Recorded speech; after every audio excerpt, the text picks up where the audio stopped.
맞습니다. 예레미야 29장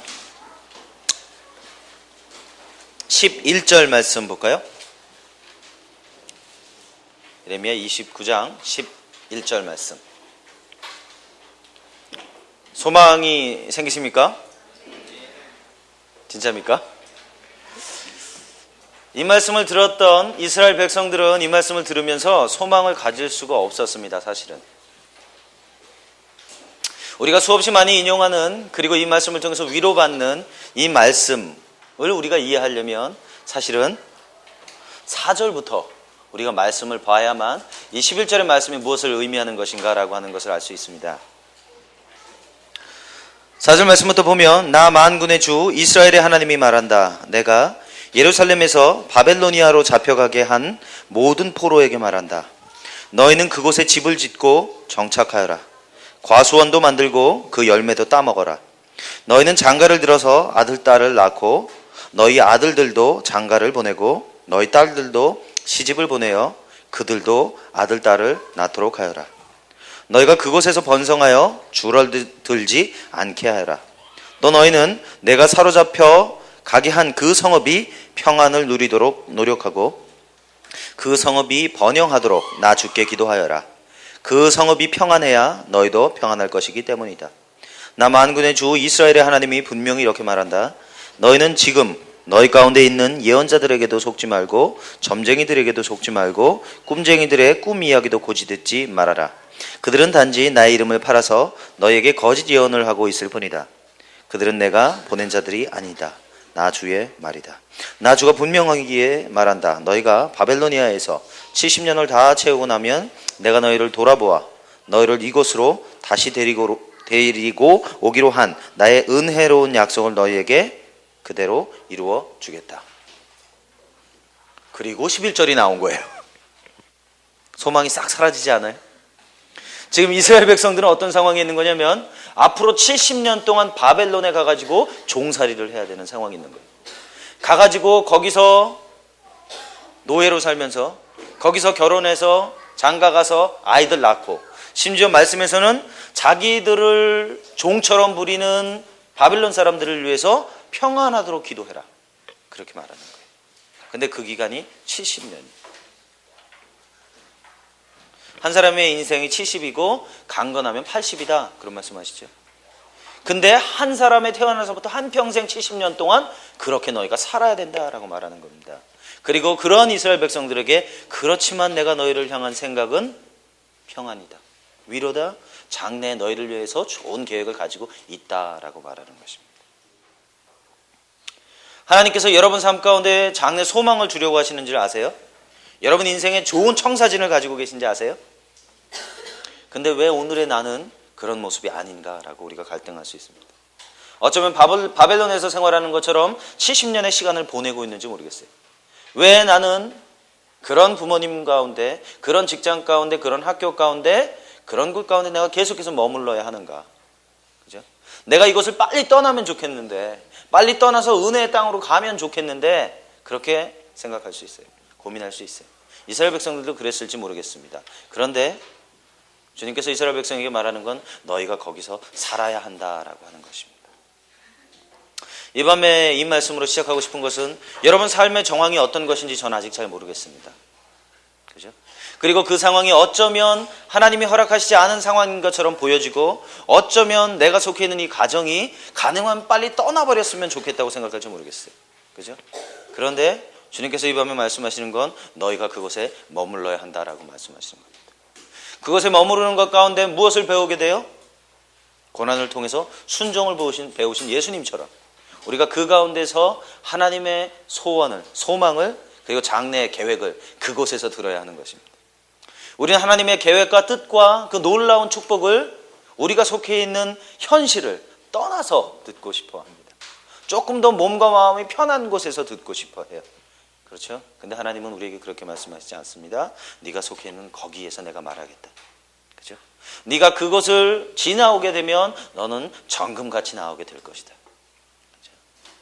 어떤 사람들을 우리가 생각할 때 왜 저 사람들은 부유하고 저 사람들은 더 많은 인생을 즐기고 어떻게 저 사람들은 나랑 다른 삶을 살아가는 것인가? 우리가 부러워하게 됩니다. 근데 놀라운 것은 그러한 그 명예와 지위와 학력과 이런 걸 다 가지고 있는 사람이 우리가 가지고 있는 것만큼 행복하지 않은 사람들이 더 많다라고 하는 거예요. 그죠? 사실은 많이 가지면 많이 가질수록 더 행복하지 않다고 얘기합니다. 그죠? 하나님 나라에서 볼 때에는 더더군다나 그렇습니다. 우리가 부러워하고 있는 그 사람이 하나님 나라에서는 아주 가치가 없는 사람일 수 있다라고 하는 거죠. 그죠? 그렇다면 우리가 그것을 바라볼 때는 우리의 눈으로 바라보는 것 아니라 하나님의 눈으로 바라보아야 하는 것입니다. 그래서 여러분 삶에는 모든 정황 가운데서 주의 음성을 들으셔야 돼요. 그죠? 주님, 이 고난과 환난과 핍박을 통해서 제가 배워야 하는 것이 무엇입니까? 그죠? 주님, 여기서 내게 말씀하시려고 하는 장래의 소원이 무엇입니까? 제 인생의 계획이 무엇입니까? 주님, 말씀해 주시옵소서. 그죠? 그리고 그것을 듣게 되면 어떻게 됩니까? 우리가 그 음성을 듣게 되면 우리 안에서 그것이 잉태되기 시작합니다. 잉태되는 게 뭔지 아시나요? 아이를 갖게 되는 거예요. 그죠?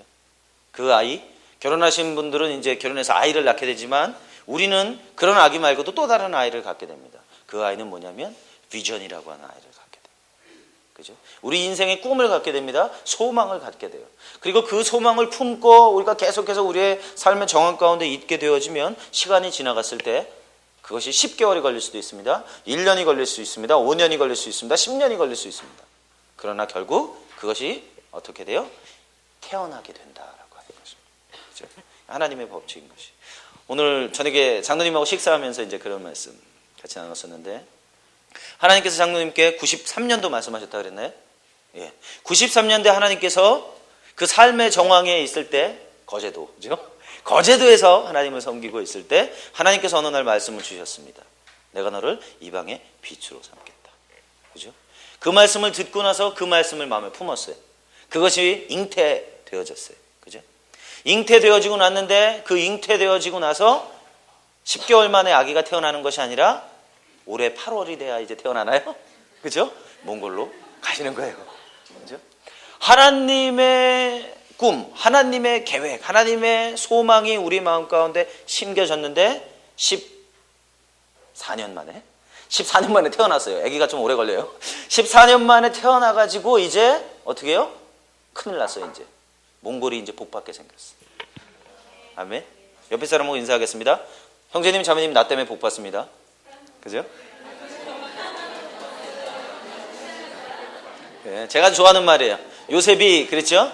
요셉이 보디발의 집에 갔는데 하나님께서 요셉을 보시고 보디발을 축복했다. 기가 막히는 얘기 아니에요? 보디발이라고 하는 사람은 하나님 섬기는 사람도 아닌데 요셉을 보시고 보디발의 집을 축복했어요. 마찬가지입니다. 여러분들이 지금 바벨론에 있을 수 있어요. 그게 여러분의 상처 때문이든 죄 때문이든 뭐가 됐든지 관계없어요. 그 상황 가운데 있을 수 있지만 주님께서 우리를 통해서 바벨론을 축복하시겠다는 거예요. 아멘? 흥분되지 않아요? 그죠? 지금 장로님은 8월에 거기 축복하러 갑니다. 저 그 사람들한테 빚진 거 하나도 없어요, 사실은. 그죠? 근데 그 땅에 간단 말이에요. 그 땅에 이제 모든 어둠이 빛 가운데 드러나게 될 겁니다. 네. 여러분이 지금 처해 있는 그 삶의 정황에서 빛으로 살아가십시오. 그죠? 그 사람들에게 하나님 나라의 복이 어떤 것인지 좀 보여주세요. 그죠? 예수 믿는 사람들을 통해서 흘러들어가는 사랑이 어떤 것인지 그 사람들이 좀 경험하게 해주세요. 여러분 부모님이 좀 경험하게 해주세요. 여러분 형제 자매들이 좀 경험하게 해주세요. 여러분 직장 동료들이 좀 경험하게 해주세요. 그죠? 누가 아주 유명한 말을 남겼습니다. 나는 죽고 그리스도만. 그죠? 책 제목이에요. 나는 죽고 그리스도만. 멋지잖아요. 그죠? 지금 처해 있는 상황에서 나를 죽고 그리스도가 영화롭게 하십시오. 그것이 여러분 삶에 주님께서 가지고 계신 소망입니다. 아멘. 그래서 장로님께서 14년 만에 아기를 태어나게 하시는 것처럼 이제 지금 여러분 삶의 정황에 있는 그때 주님께서 여러분 가운데 말씀하실 겁니다. 그죠? 그 계획을 들으세요. 그리고 그때부터 마음에 품으십시오.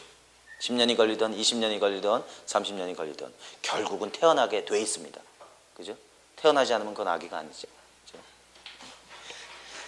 예. 그래서 사실은 제가 오늘 계획하지 않았었는데 이 말씀 좀 같이 잠깐 좀 나눴습니다. 자, 어제 같이 나눴던 말씀 잠깐 리뷰하고 넘어갑니다.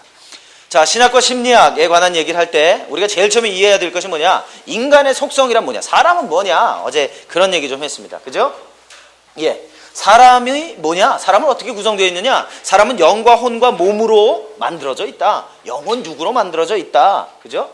그래서 이 영혼 육이 하나님이 원래 의도하셨던 것은 영과 혼과 몸이 주님이 의도하셨던 대로 기능하는 것을 주님이 원하셨다. 그죠? 영이 하나님을 예배하고 혼이 사람과 사랑하는 관계를 맺고 몸이 필요를 채우는 것.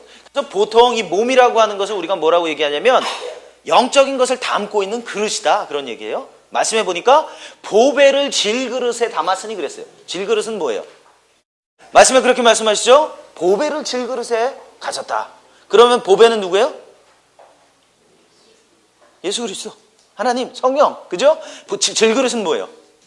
사람, 우리, 나. 몸의 구조가 어떤 거의 구조하고 똑같다 그랬죠? 흙의 구조랑 똑같다 그랬어요. 그래서 질그릇, 그럼 우리의 몸을 말하는 거예요. 근데 그 몸에 보배를 담았다. 그래서 몸의 역할은 바로 그겁니다. 몸이라고 하는 것은 악한 것도 선한 것도 아니다.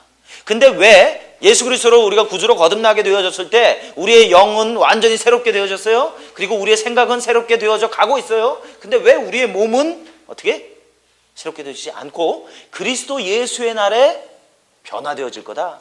그렇게 성경은 말씀하십니다. 그럼 로마서 7장에 뭐가 나오냐면 이 죄에 관한 얘기가 나와요. 그죠? 근데 죄가 어디에 있느냐면 거듭난 사람들의 몸에 있다. 지체에 있다 그래요. 그죠?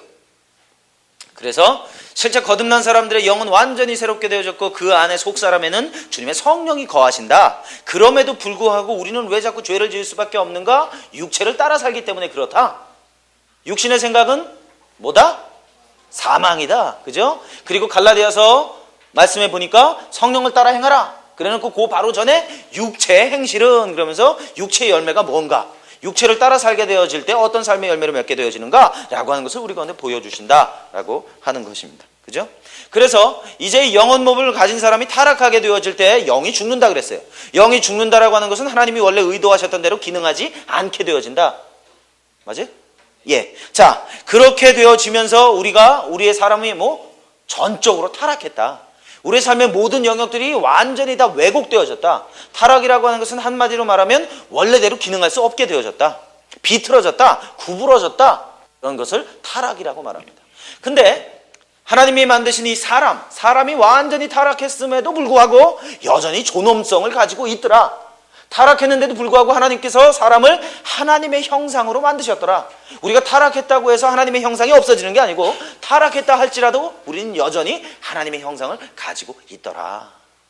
그죠? 예, 근데 그 형상이 왜곡되어졌다. 그래서 이제 그런 말씀 같이 나눴고요. 자, 그래서 인간의 속성을 보니까 세 가지 유형의 사람들이 있더라. 24페이지에 나오죠? 세 가지 유형은 뭐였어요? 비그리스도인, 육에 속한 그리스도인, 성령 충만한 그리스도인. 대부분의 그리스도인들은 육에 속한 삶을 살아간다. 왜? 그 마음의 중심에 누가 있어서? 누가 있어야 되는데? 예수 그리스도 있어야 되는데 그렇다. 그래서 로마서 12장 1절 2절에 보면 너희는 이 세대를 본받지 말고 마음을 새롭게 함으로 변화를 받아서 하나님의 선하시고 기뻐하시고 온전하신 뜻이 무엇인지 분별해라. 바로 육에 속한 그리스도인들에게 하시는 말씀인 것입니다. 로마 사람들에게 말씀하신 거예요. 사도 바울이 로마 교회에 편지 쓴 거예요. 로마 사람들은 이미 예수 그리스도를 믿는 사람들이었어요. 그럼에도 불구하고 그 가운데 분쟁이 있었단 말이에요. 무슨 분쟁? 그 얘기는 어제 안 했어요. 그죠? 자, 간단하게 얘기하면 AD 49년에 글라디오스 황제가 칙령을 내려가지고 로마에 살고 있는 모든 그리스도인들은 다 나가라 그랬어요. 다 나가! 그랬어요. 그래가지고 로마 교회 지도자들 중에 예수 믿는 사람들이 다 쫓겨났어요. 그 중에 누가 있어요? 브리스길라와 아굴라. 그 사람들이 그때 쫓겨난 사람들이에요. 근데 그게 하나님의 계획이었죠. 그 사람들이 온천한 왕국 다니면서 복음 전했으니까. 그러다가 AD 54년에 네로 황제가 칙령을 내려가지고 니네 이제 돌아와도 돼 그랬어요. 그죠? 그래가지고 로마 교회에 다 돌아왔어요. 이제 돌아와서 보니까 자기네가 없었던 5년 동안에 어떤 일이 일어났어요? 새로운 지도자들이 일어났어요. 그래서 그 기존의 교회들을 다 차지하고 있었어요. 5년 전에 지도자가 왔습니다. 와가지고 야 이제 니네 나와. 우리 돌아왔어. 했단 말이에요. 내주겠어요? 안 내주겠어요? 바보야? 내주게? 안 내준단 말이에요. 그러면서 그 안에 갈등이 막 생겼어요. 분열하게 되어졌어요. 근데 그 방법을 가만히 보니까 어떻게? 하나님의 방법이 아니고 세상의 방법으로 싸우더라는 거예요. 그죠? 사도 바울이 로마 교회에 가지 않았음에도 불구하고 그 이야기를 듣고 너희 그런 식으로 살아가면 안 돼. 너희 마음을 새롭게 해야 된다. 그죠? 세상 예수 믿기 전에 방법대로 니네가 문제를 처리하려고만 하면 안 돼. 그죠? 그러면서 새롭게 돼야 된다. 그런 말씀한 거예요. 그래서 육에 속한 그리스도인들이 살아가는 삶의 방식은 세상 방식으로 살아가는 거예요. 하나님 방식으로 살아가는 게 아니고, 그런 얘기였어요. 세 가지 유형의 사람들이 있다. 자, 인간이 이런 모습을 가지고 있는데 죄가 아담과 하와가 하나님 앞에 범죄함으로 인해서 죄가 인생에 들어오게 됐어요. 그죠? 근데 어제 말씀 안 드렸지만 죄라고 하는 것은 사실은 어떤 행위가 아니고 인격에 가까워요. 명사예요, 명사. 죄는 동사가 아니라고. 죄가 제일 처음에 언급되어졌던 창세기 말씀에 보면 가인 얘기할 때 죄가 제일 처음에 드러나죠. 예수님, 하나님 뭐라고 말씀하세요? 너는 죄의 소원이 있지만 너는 죄를 다스려라. 지금 죄가 문 밖에 엎드러져 있다. 그런 말씀 기억하세요? 이 명사예요, 명사. 죄랑 우리가 교제할 수 있다 하는 거예요. 자, 타락으로 해서 죄가 들어왔다. 죄가 뭐냐? 하나님을 의지하지 않고 살아가는 모든 것 다 죄다. 죽은 행실을 회개해야 되는 거 다 죄다. 어제 그런 얘기 좀 했고요. 그래서 여러분 이 죄의 속성에 대해서 우리가 기억해야 될 건 뭐냐면, 여러분 그런 얘기 듣죠? 죄의 본성, 옛사람, 그죠? 그리고 죄성, 육. 이거는 사실은 다 똑같은 말이에요. 똑같은 말이에요. 그죠? 육이라고 하는 이 사락스라고 하는 이 단어를 다 그런 식으로 표현했어요. 근데 헬라어에서는 다 동일한 단어로 처리하고 있어요. 그죠?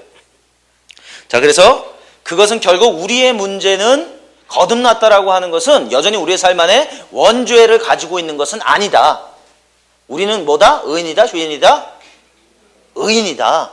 나도 잘 안 믿어지지만 의인이다. 그죠? 그게 성경의 말씀이다. 그죠? 그럼에도 불구하고 내가 왜 죄 짓는가? 육신을 따라 살기 때문에 그렇다. 그렇다 보니까 이제 죄를 짓고 나니까 내 삶에 죄의 결과들이 있더라. 그죠? 그러면서 어제 죄의 결과들, 수치심과 두려움과 분노와 죄책과 이런 것들이 쭉 있다. 그런 말씀을 드렸어요. 자, 그리고 그것을 이제 이 4세기의 이제 교부들과 사제들이 인생의 문제 보니까 다 거기서 거기더라. 그러면서 7가지 deadly sins, 7가지 아주 그 치명적인 죄들이 있는데, 태만과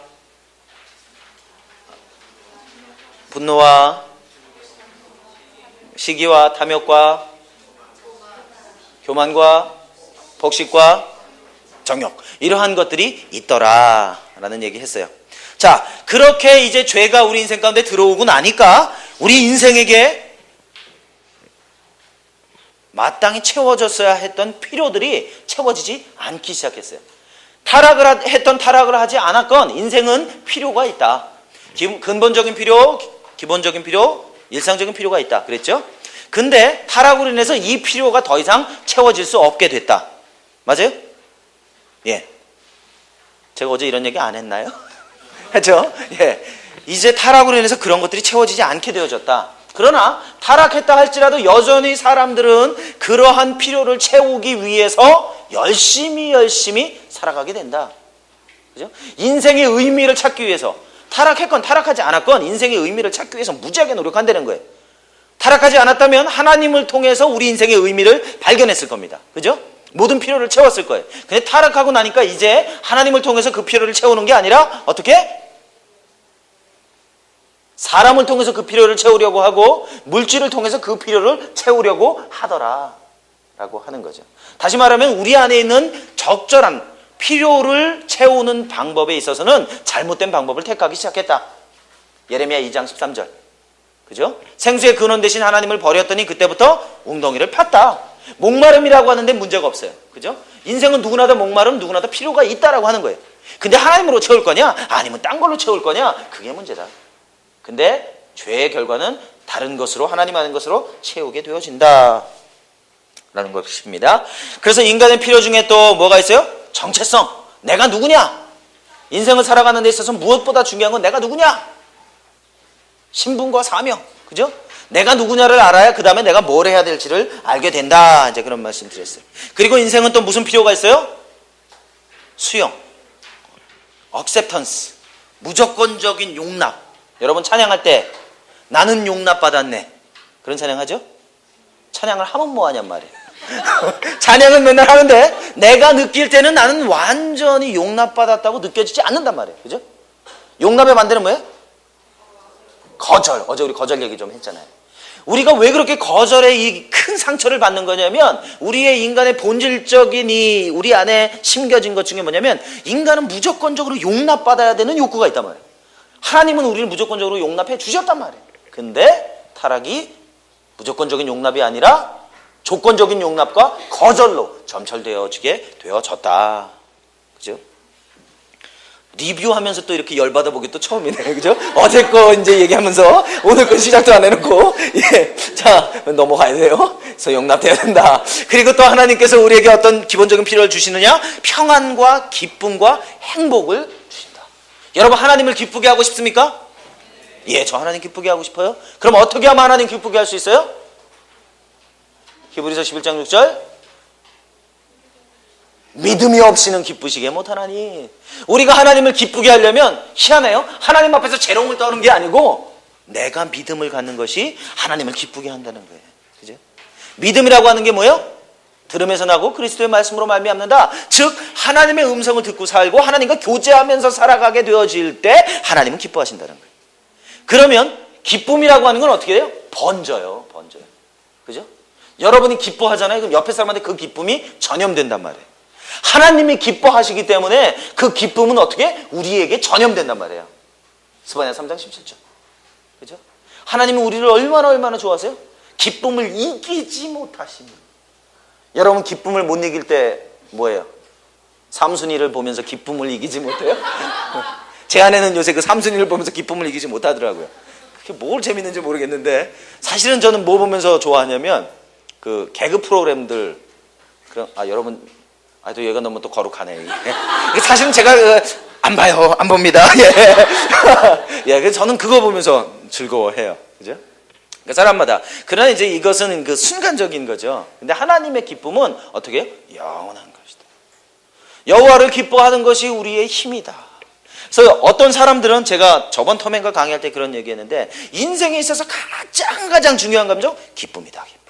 내 안에 있는 모든 부정적인 감정들을 다 처리할 수 있는 거 바로 기쁨이다. 기쁨의 사람이 되면 그때부터 그 안에 있는 부정적인 감정들이 다 다뤄진다. 내 안에 기쁨이 충만하게 되어지면 뇌가 작용을 해가지고 모든 부정적인 감정들을 조절한다. 기쁨이 없는 사람일수록 그 삶에 고통이 많다. 그죠? 그리고 옆에 사람 보고 한번 웃어보라고 그랬죠? 한번 웃어보세요. 이렇게 웃는데 가짜로 웃는 사람들, 요 사람들은 지금 대뇌 피질이 움직이는 사람들이다. 진짜로 움직이는 사람들, 어떻게? 이 안에 림빅 시스템이 반응하는 사람들이다. 그죠? 그것이 하나님은 알고 계신다. 내 뇌도 알고 있고. 그죠? 그래서 우리는 우리의 삶의 기쁨을 하나님으로부터 얻어내고 또 우리가 사람들을 기쁨 가운데 넣어주도록 하는 거예요. 제가 요새 그 세미나를 가면 요새 이제 재정에 관한 얘기를 가끔 하거든요. 일일 세미나 같은 거 할 때. 요새는 이상하게 서브젝은 언제요? 몇 주 전에 그 오늘입교에서 성령론으로 세미나 했는데 성령론 하면서 계속 돈 얘기를 하는 거예요, 제가. 돈 얘기를 하면서 이제 뭘 했냐면 돈 얘기를 하면서 자, 여러분 지금부터 우리가 연습을 하겠습니다. 돈 다 꺼내세요. 저는 맨날 그런 거 시키거든요. 돈 다 꺼내세요, 지금. 여러분 갖고 있는 거 다 꺼내야 돼요. 다 꺼냈어요. 기도합니다. 하나님, 지금 이 시간에 이 돈을 누구에게 나눠줘야 되겠습니까? 그리고 재정 필요한 사람들 다 이렇게 세웠어요. 가서 나눠주십시오. 근데 얼마나 놀라운 일을 경험했냐면 아무도 저한테 헌금 안 했어요. 그건 아니고, 그 얘기가 아니고 용기를 내서 일어나서 사람들이 헌금해주길 기다리는 사람들이 있었잖아요. 사람들이 가서 헌금을 했어요. 근데 그분들이 울기 시작하고 그 모임 전체에 기쁨이 충만하게 되었다. 자기 돈 주면서 그렇게 기뻐하는 사람들 처음 봤어요, 나는. 그죠? 자기 거 없어지는 건데 기뻐하는 거예요. 그죠? 받은 사람은 기분이 좋아야 되는데 막 울어. 왜 우는 거야, 그거? 너무 좋아서 우는 건가? 뭐가 뭔지 모르지만 그 안에 하나님의 역사하십니다. 그죠? 성령론, 이건 무슨 은사를 받고 그냥 떼굴떼굴 굴르고 이런 걸 자꾸 우린 성령의 역사라고만 생각한단 말이에요. 그죠? 성령님은 우리의 삶이에요. 그죠? 그런 일, 그거를 보는 게 성령의 역사 아니에요? 그죠? 그래서 요새는 제가 어디 가든지 그거를 해요. 물론 이제 이번 주는 안 합니다. 그래서 이제 울산 갔을 때도 울산에 제가 가서 하루 세미나를 하는데 그때는 뭐냐면 그 그 부모 교육, 자녀 양육 뭐 이런 세미나 했어요. 그거 하는데 그 이상하대요. 제 마음껏 한데 또 돈 얘기를 하는 거예요. 여러분, 정말 사랑하는 건 뭐예요? 돈이 필요해요? 제가 기도할게요. 그건 사랑하는 거 아니란 말이에요. 그죠? 필요한 사람 재정을 채워야 될 거 아니에요. 그때 또 다 이렇게 세우고 필요한 사람들 좀 가서 주세요. 근데 어떻게 해요? 그 안에 막 기쁨이 막 솟아오르는 거예요. 그죠? 여러분, 사람들 좀 기쁘게 해주고 싶으세요? 쉬는 시간에 찾아가세요. 그죠? 내 기쁨과 상대의 기쁨을 충만하게 할 수 있습니다. 아멘? 예. 주여, 내가 지금 뭐라는 건가? 리뷰가 이게 아닌데 지금. 예. 자, 인간의 필요, 사람과 사람이 사랑하는 관계를 맺는 것을 통해서 우리는 인간답게 살아갈 수 있게 되어진다. 그랬습니다. 자, 그러면 인간의 필요가 이제 우리 안에 채워져야 하는데 뭐에 따라서 우리가 우리 자신을 바라볼 수 있게 된다? 우리는 어떻게 해요? 하나님이라고 하는 거울을 통해서 우리 자신을 바라보게 됩니다. 근데 하나님이라고 하는 거울이 내가 만들어낸 거울이게 되면 그 하나님을 바라보면서 자꾸 부정적인 하나님을 보게 되어지고 내 삶은 부정적인 열매를 낼 수밖에 없게 됩니다. 사람은 바라보는 대로 됩니다. 우리가 하나님을 바라볼 때 긍정적으로 바라보게 되면 내 인생은 굉장히 긍정적이게 됩니다. 하나님을 바라볼 때 부정적이게 바라보게 되면 내 인생은 굉장히 부정적인 것으로 나아가게 되어진다는 거예요. 하나님이 굉장히 무서운 하나님이면 내 인생은 어떻게? 굉장히 두렵고 떨림 가운데 살아갈 수밖에 없게 되어진다. 그죠? 자녀들에게도 친구들에게도 하나님에 대해서는 그런 분인 것처럼 말할 수밖에 없다. 어떤 분들이 간증만 하러 가면 꼭 나는 하나님이 치셨어요. 뭐 그래요. 돌아왔어요. 기뻐요. 감사해요. 사람들은 그거 들으면서 은혜를 받기도 하지만 한편으로는 와, 우리 하나님 굉장히 무섭다. 잘못하면 내가 한 대 맞겠는데? 이런 생각을 갖게 된단 말이에요. 그죠? 왜? 자기가 경험한 하나님이 그거니까. 근데 그분들을 제가 만나고 싶어요. 개인적으로. 그리고 물어보고 싶어요. 형제님의 아버지는 어떤 사람이에요?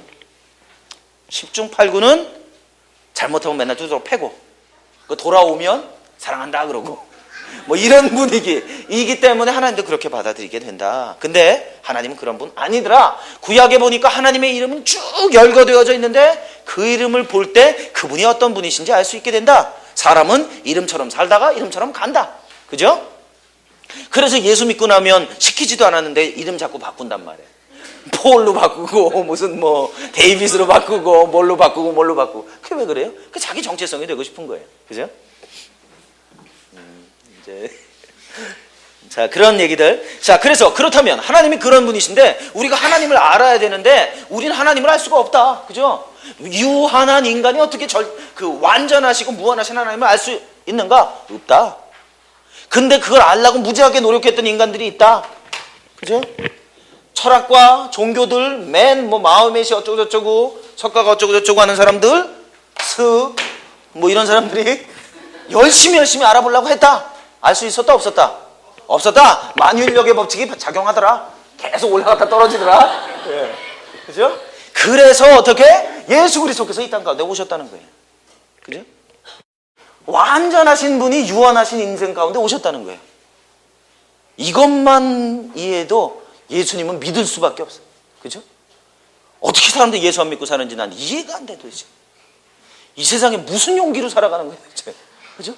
만유인력의 법칙이라 맨날 적용해 가면서 이 만유인력 법칙의 뒤에 계신 예수 그리스도가 이 땅 가운데 오셔서 뭐 하러 오셨느냐? 우리 구원하려고 오셨다. 그러나 정말 우리에게 하시려고 했던 건 뭐예요? 아버지를 알려주고 싶으셨다. 왜? 그분은 영원 전부터 영원까지 어디 계셨기 때문에 요한복음 1장 18절 아버지의 품에, 예수님께서는 아버지 품에 영원히 계셨었기 때문에 이 땅 가운데 오셔서 사람들에게 가르쳐주고 싶은 건 뭐예요? 우리 아버지 품이 어떤 건지 너희한테 좀 보여주고 싶다. 그죠? 그래서 빌립이 그랬다고 그랬잖아요. 예수님 맨날 얘기하는 그 아버지 좀 한번 뵈주세요.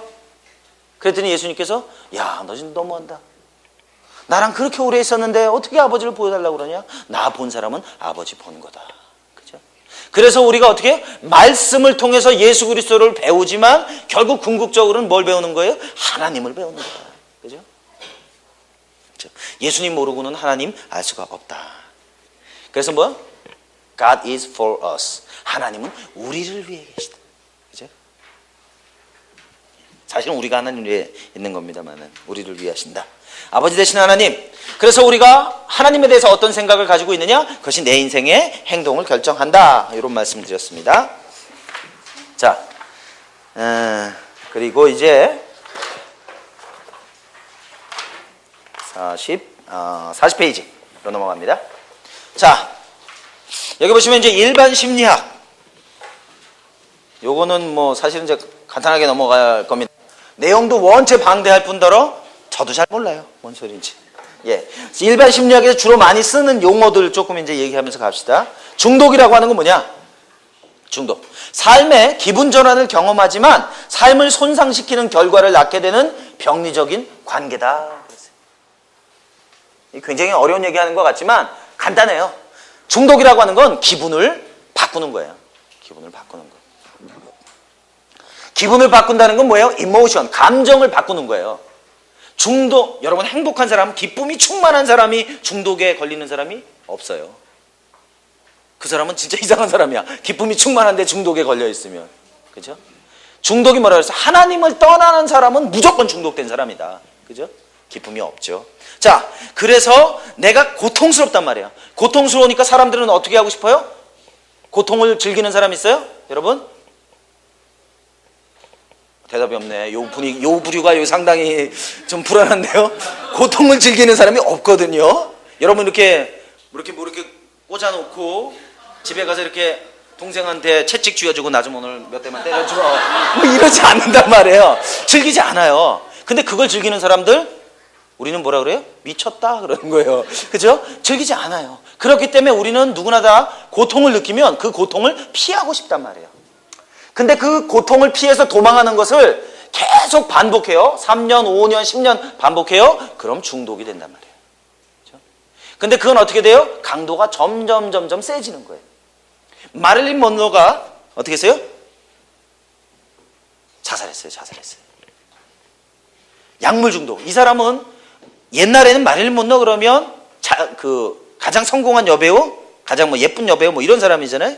근데 그 사람이 외적으로는 굉장히 행복한 사람인 것처럼 보였어요. 근데 저녁에 영화 찍고 나서 무슨 뭐 인터뷰, 방송 출연하고서 집에 갈 때마다 괴로웠단 말이에요. 너무 외로웠단 말이에요. 껍데기하고 전혀 달랐단 말이에요. 외로우니까 어떻게 했어요? 약을 먹었단 말이에요. 그죠? 약을 먹으니까 기분이 좋아졌단 말이에요. 그죠? 기분이 좋아졌는데 아침에 일어나니까 어떻게 해요? 다시 일하러 갔단 말이에요. 그러고 나서 일하는 동안에는 내가 뭐 기분이 좋은지 나쁜지 몰랐어요. 막 사진 펑펑 찍어대고 이러니까 좋아. 근데 집에 딱 와보니까 다시 기분이 나빠졌단 말이에요.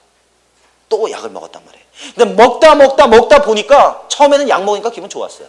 근데 시간이 1년, 2년, 3년이 지나니까 아무리 약을 먹어도 더 이상 기분이 좋아지지 않는 거예요. 그럼 어떻게 해? 죽어야지. 그래서 죽은 거예요. 그죠? 아닌 것 같아요? 정말이에요, 정말. 사람이 다 그래. 누구예요? 노인과 바다를 썼던 사람. 해밍웨이. 자살했단 말이에요. 그 잘 나가던 사람이, 그죠? 자살했어요. 왜? 노벨상을 타고 뭐 5만 가지 다 했는데 속으로는 고통스럽단 말이에요. 그래서 기분을 자꾸 전환하다가 안 되니까 방법이 없는가 보다, 소망 없구나, 슝 했단 말이에요. 그게 중독이다. 그래서 결국 이 중독의 결과는 자살하든지 아니면 다른 사람 죽이든지 그 방법밖에 없다. 그죠? 자, 성경적인 상담이라고 하는 건 뭐냐? 하나님의 말씀을 따르는 상담이다. 보통 이제 크리스천 카운셀링 또는 뭐 비블리컬 카운셀링 같은 의미를 가지고 있습니다. 카타르시스 뭐냐? 내담자의 감정이 갑작스럽게 분출되고 효과적으로 분출되며 증세가 완화되는 동시에 새로운 통찰을 갖게 되는 경험이다. 그렇게 얘기했어요. 보통 이것을 이제 정화된다. 그렇게 얘기하는데 카타르시스를 경험하는 것 뭐 있어요? 어떤 사람들은 화나면 야구장 가가지고 이렇게 두드러 패는 거 해요. 그죠? 공을 이렇게 오면 이렇게 때리는 거. 그게 뭐예요? 자기 안에 있는 분노나 이런 것들을 정화하는 거예요. 그죠? 제가 오늘요 죽을 뻔했잖아요. 오다가 제가 이제 88 타려고 신천 쪽에서 오다가 비몽사몽간에 제가 정신없이 방언으로 기도하면서 차 안에 나밖에 없으니까 내가 방언을 하든지 뭘 하든지 알게 뭐야. 그죠? 막 기도를 하면서 가는데 갑자기 차가 제 안으로 확 뛰어들어가지고 제가 순간적으로, 제가 운동신경이 좀 있거든요. 순간적으로 확 들어갔고 딱 돌렸어요. 그래서 부딪히지 않았어요. 야, 근데 그거 신기하대요. 딱 그 순간에 돌려가지고 차가 딱 앞으로 나갔는데 제가 입으로 계속 방언하고 있는 거예요. 그래서 제가 순간 무슨 생각했냐면, 와, 내가 지금 기도하지 않았으면 어떤 상황이 있었을지 내가 잘 모르겠다. 순간적으로 그런 생각이 들더라고요. 근데 그 상황에서 또 열 받잖아요. 차라리 내가 천천히, 왜냐면 날 그렇게 했던 사람 얼굴을 봐야 되니까, 그죠? 내가 빨리 안 가고 좀 천천히, 넌 오늘 걸렸다. 근데 그거 이상하죠? 제 마음에 이렇게 막 분노가 안 일어나는 거예요. 그래서 그 사람이 딱 왔는데, 야, 이 사람은 굉장히 여유롭대요. 저 딱 쳐다보더니 손 한번 딱 들고 가대요. 와! 그래서 평소 같았으면 내가 쫓아가고 싶은 마음이 막 부들 때 들었을 텐데, 예. 그래서 제가 그냥 계속, 근데 제 안에서 계속 이제 그 방언으로 기도하면서 오게 됐어요. 아마 하나님 저 보호하셨던 것 같아요. 예. 그게 이제 카타르시스는 아니고, 예. 제가 이제 그런 경험을 했는데, 근데 저한테는 그럴 수 있어요. 저는 순간적으로 그것이 정화되는 경험이 될 수 있어요. 어떤 사람이 그 분노를 굉장히 많이 하는 사람이 샌드백을 가서 막 춘단 말이에요. 그죠? 그럼 순간적으로 화가 확 분출되는 경우도 있죠. 그런 것들도 이제 정화된다, 카타르시스다라고 말할 수 있어요. 근데 이제 이런 것만을 통해서 치유가 되어지는 않지만 치유의 과정 안에서도 중요합니다. 왜 중요하냐면, 압력밥솥 아세요? 압력밥솥? 예. 압력밥솥이 있는데 그 압력밥솥에 이 수증기가 가득 차 있단 말이에요. 그죠? 그러면 어떻게 해요? 잘못 열면 뻥 터진단 말이에요. 그죠? 우리가 밥을 먹으려면 어떻게 해야 돼요? 압력을 다 빼야 돼요. 압력을 다 빼야 돼요. 마찬가지로 내 안에 무엇인가 가득 찬 게 있다면, 억압되어진 게 있다면, 분노가 있다면 이것은 적절하게 분출되어져야 돼요. 그래야만 그 안에 있는 것들을 볼 수 있어요. 그래서 제가 이제 용서 강의할 때 그 말씀 드리잖아요. 분노. 그죠? 우리가 용서를 해야 되지만 그 용서하기 전에 뭐가 와야 되냐면 우리 안에 있는 분노가 다루어져야 된다라고 하는 거. 그죠? 누가 내 발 밟으면 화나는 거 당연하다. 근데 예수 믿는 사람들은 누가 내 발 밟아도 화내면 안 된다고 생각한단 말이에요. 좀 아까 누가 날 죽이려고 그랬단 말이에요. 그 사람이 의도를 했든지 안 했든지. 저는 목숨이 위험했기 때문에 순간적으로 화가 나고 당황스러울 수밖에 없는 거야. 그죠? 제가 굉장히 예수 잘 믿는 척하면서 딱 이렇게 해갖고 괜찮아요, 뭐 주께서도 오셨어요, 뭐 이렇게 말할 수도 있겠지만 순간적으로는 그렇지 않단 말이에요. 그죠? 확 올라온단 말이에요. 그건 당연한 거다. 인생이 그런 거다. 그죠? 예. 그러나 어쨌든 간에 그것이 분명히 다루어질 때 그 다음에 이제 치유가 올 수 있다. 인지, 코그니티브라고 하는 거, 인식하고 지각하는 과정이나 행위다 그랬어요. 충동성, 자신의 정상적인 바람이나 기준과 모순되는 행동을 하려는 충동. 이걸 보통 충동을 얘기할 때 어디 얘기합니까? 로마서 7장 15절부터 말씀하죠. 나는 내가 이걸 하고자 해, 이거 하고 싶어. 근데 실제로 내가 하는 걸 보니까 저걸 하더라는 거예요. 나도 모르게 내 안에서 자꾸 뭔가 충동이 일어난다는 거예요. 나는 오늘 집에 가서 그냥 누워 잘라 그러는데 이상하게 손이 간단 말이에요. 그죠? 내 안에서 뭔가 충동이 일어난다. 근데 이 충동적인 것들이 다루어지지 않으면 사실은 죄의 문제를 다루기가 굉장히 어려워요. 죄라고 하는 건 우리 안에서 하루아침에 딱 생기는 게 아니고 리추얼이라고 하는 의식의 과정을 지나가요. 여러 번 반복하면서 그 충동을 나중에는 어떻게 느끼게 되냐 하면 내 자신의 일부처럼 받아들이게 된단 말이에요. 그렇지가 않아요. 이것은 우리 안에서 프로그래밍 되어진 거예요. 그래서 이 프로그램이 깨어져야만 충동성으로부터 벗어날 수 있게 되어집니다. 근데 대부분 이거는 반복적이고 강압적으로 나타난다. 이런 충동이 우리 안에 나타나게 되어지면 어떤 생각을 갖게 되냐면 나는 이것으로부터 벗어날 수 없을 것만 같아. 그죠? 그런 생각을 갖게 돼요. 그렇기 때문에 중독이라고 하는 것을 발전되어지는 거예요. 그렇기 때문에.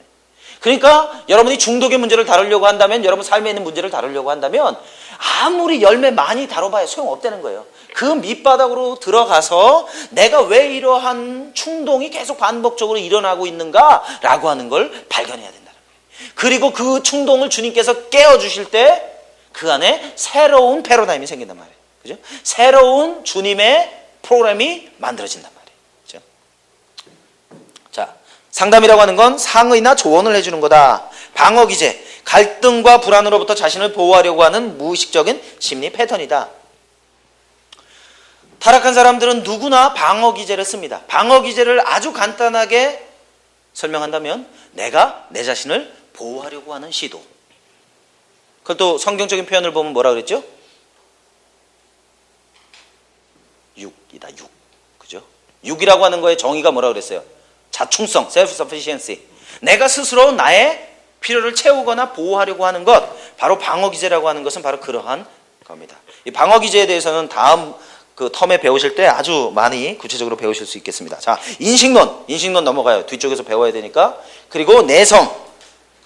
한 사람이 어떤 사건을 경험하고 그것을 설명하려고 시도하는 자기 관찰 과정이다 그랬어요. 변연체계. 뇌에서 자기 보존과 같은 기본적인 활동을 제어하는 부분이다. 두뇌에서 감정을 담당하는 중추부다. 보통 사람의 뇌를 표현할 때 세 가지로 나눕니다. 하나는 대뇌피질, 대뇌 변연계, 변연체계, 그 다음에 간뇌. 간뇌라고 하는 건 주로 본능에 관련된 거. 성충이라든지 먹는 거라든지 자는 거라든지 이런 거에 관련되어져 있고요. 주로 정서적인 부분에 관련되어져 있는 게 변연계, 여기 나와 있는. 그리고 이성적인 것과 관련되어져 있는 게 바로 대뇌 피질이다. 근데 이 세 가지는 따로따로 노는 게 아니라 서로 상합하고 연합되어져 있다. 그죠? 자, 그 다음에 여러분 조울증 그런 말 들어보죠? 조증 상태, 매니아라고 하는 상태, 과잉적으로 활동하고 과도하게 흥분하는 상태, 이거를 조증이다. 그죠? 그럼 우울증은 어떻게 되겠어요? 그 반대가 되겠죠. 조울증 있는 사람은 어떻게 해요? 천국과 지옥을 하루에 12번씩 왔다 갔다 하는 사람이다. 어떨 때 보면 너무 이 사람 행복해. 세상에 저 사람은 지금 천국에 있는 것 같아요.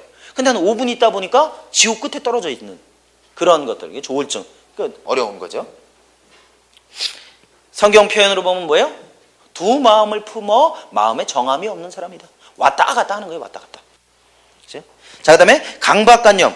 무엇인가에 대해 비합리적인 생각이 끊임없이 떠오르는 현상이다. 그랬어요. 강박.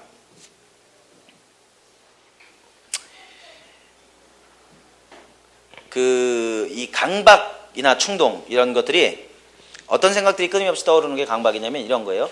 그러니까 결혼한 부부들 중에 의부증, 의처증 있죠.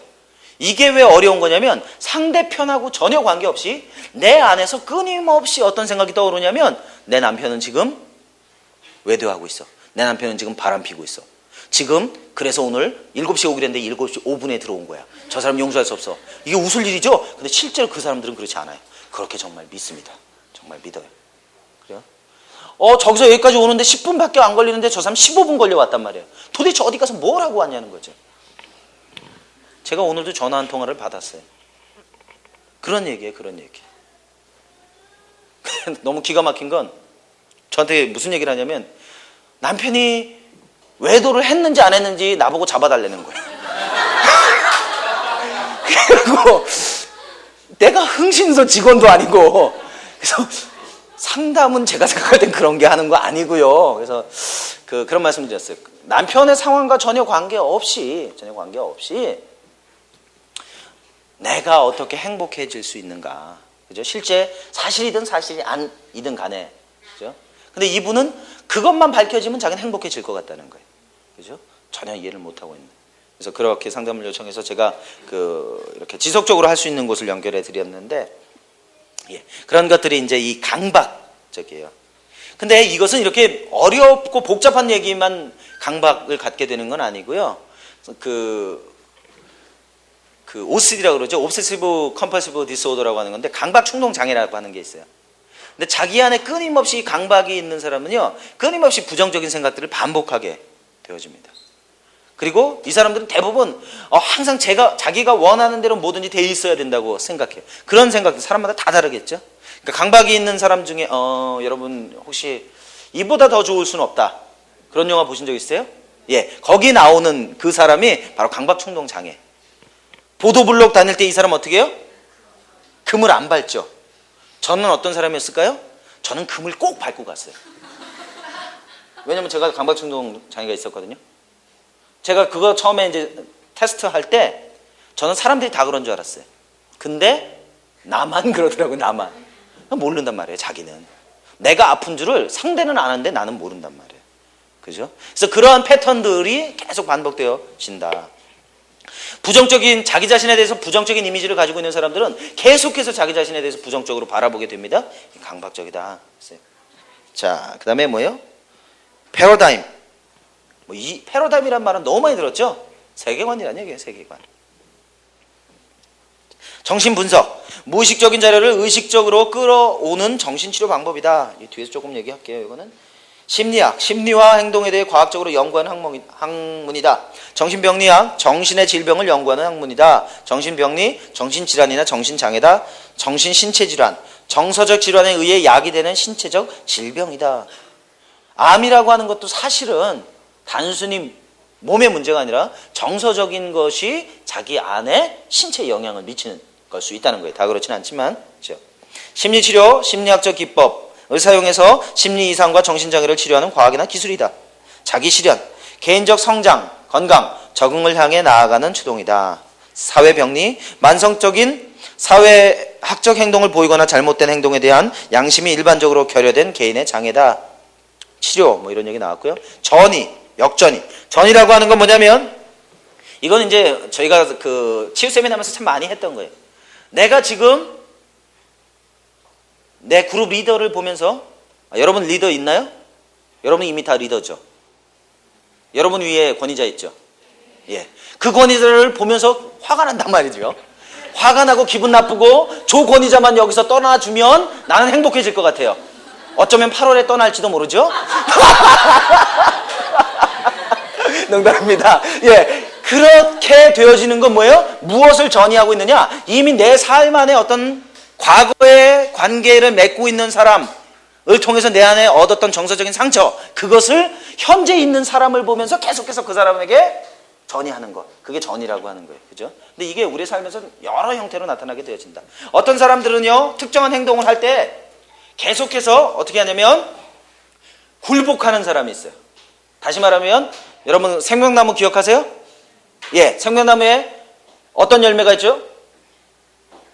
생명나무만 기억하는구만요.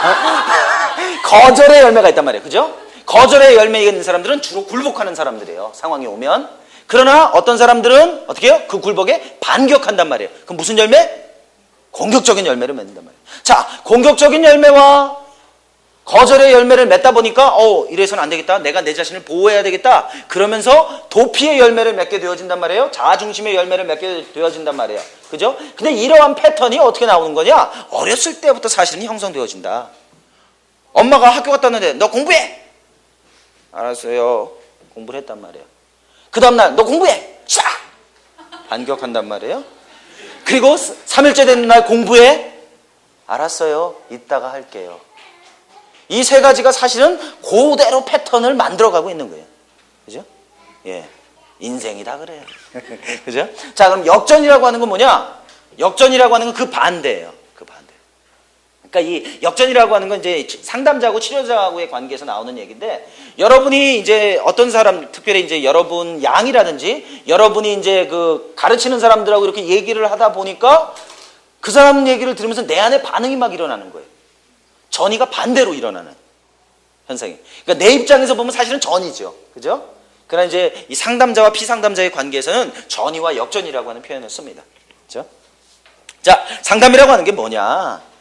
상담이라고 하는 건 사실 뭐 그렇게 단순하지는 않습니다. 넓은 의미에서 보면 부모와 자녀의 관계에서 부모님의 조언들, 학생과 선생님하고의 관계에서 선생님이 도와주는 것, 환자의 말을 간호사가 들어주는 것, 그죠? 목회자가 성도를 도와주는 것. 그래서 이 모든 것들은 다 상담이라고 말할 수 있겠습니다. 자, 그런데 이 상담이라고 하는 걸 표현할 때 보통 두 가지로 분류할 수 있는데, 도움을 받고자 하는 사람과 도움을 주는 사람이 있어요. 도움을 받고자 하는 사람은 여기서 뭐라고 표현해? 내담자, 피조력자, 구도자, 의뢰인, 제자, 환자, 참여자. 그래서 이 상황에 따라서 이제 그 상담 상황이면 내담자가 되는 거예요. 그죠? 그리고 의사와 환자 상황에서는 환자가 되는 거고, 기독교 공동체 안에서는 제자가 되는 거고, 그죠? 그리고 아직 이제 복음을 모르는 사람들을 시커, 구도자다, 뭐 이런 표현을 쓰기도 합니다. 법적인 상황에서는 의뢰인이다, 이런 표현을 쓰기도 하고, 도움을 주는 사람들은 상담자 또는 뭐 조력자, 양육자, 치료자, 의사, 뭐 멘토, 여러 가지 표현을 씁니다. 예, 넘어갑니다. 자, 여기 요약하자면 여기 보시면 상담의 정의는 상담 기술, 자기 탐색, 문제 해결, 가족 치료, 부부 치료, 성치료, 중독 치료, 심리 치료, 분석과 같은 것들을 포함한다 그랬어요. 가장 넓은 의미의 상담은 뭐냐? 단순히 조언하거나 지도하는 것이라고 말하는 거예요. 근데 여기서 이해해야 될 부분은 상담이라고 하는 것과 치료라고 하는 것은 좀 다르다. 그죠? 상담이라고 하는 건 주로 어떤 차원이냐면 교육의 차원이에요. 교육. 여러분 그 음치 클리닉 아세요? 이 클리닉, 음치 클리닉과 뭐 하는 거냐면 사실은 교육하는 거예요. 그죠? 교육해서 그 사람의 음치를 벗어날 수 있도록 도와주는 거예요. 그죠? 그리고 상담이라고 하는 건 지금 현재 상황에 더 많이 집중합니다. 내가 지금 저 사람하고 갈등이 있는데요. 너 그럼 몸을 떠나라. 그죠? 이런 건 갈등. 상황에 가는 거. 그리고 대부분은 이 문제에 집중합니다. 뿌리보다는 문제를 어떻게 풀어나갈 거냐. 그러다 보니까 이것이 무의식적인 것보다는 의식적인 것에 더 많이 관심이 있어요. 그죠? 그리고 표면적인 문제 해결, 대부분 현재에 초점을 맞추고 있습니다. 상담은 대부분 단기적이다. 근데 여기서 우리가 조금 이해하고 넘어갈 부분들은 이 상담과 치료라고 하는 여기는 주로 이 클리니컬 시츄에이션, 다시 말하면 지금 이 우리 그룹 안에서의 것이라기보다는 상담자와 그렇지 않은 사람들하고의 관계 안에서 형성되어지는 것이다. 예, 그래서 그냥 이런 게 있구나 이해하고 넘어가시면 좋을 것 같아요. 심리치료라고 말하는 것은 그야말로 생각과 의지와 감정의 부분들이 상처나 있고 깨져 있고 엉클어져 있는 부분들을 재구성해서 원래 의도대로 만들어주는 것이다. 그래서 이것은 이 사람의 문제만을 다루는 게 아니라 아예 성격 자체의 변함까지도 도와줄 수 있다. 어떤 사람이 분노를 무지하게 많이 한단 말이에요. 그죠? 그럼 분노를 많이 하는데 보니까 그건 단순히 화날 때 화내지 마세요. 그렇게 하는 것은 도움이 안 된다. 화날 때 심호흡을 한번 크게 하세요. 그건 도움이 안 된다. 그럼 왜 화가 나는가? 라고 하는 그 뿌리의 문제를 찾아가 볼 필요가 있다. 그죠?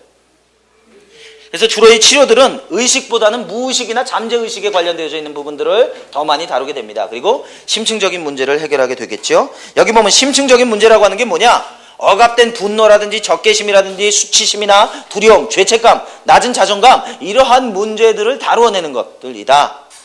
그러다 보니까 치료는 많은 경우에 이 과거에 초점을 많이 맞추게 되어져 있고 장기적일 수 있다라고 하는 겁니다. 그 심리학을 이해하는 데 있어서 중요한 것 중에 하나가 뭐냐면 인식에 관한 문제예요. 인식. 인식에 관한 건 사실은 이 근본적인 철학적인 질문이 될 수 있는데 우리가 인생을 살아가는 데 있어서 근본적인 질문 4가지. 뭐라 그랬죠? 난 어디서 와서 어디로 가고 내 인생에 가장 가치 있는 것이 뭐냐? 내 인생의 목적은 뭐냐? 이런 거. 그죠? 내가 어떻게 아느냐? 존재론, 가치론, 인식론, 목적론.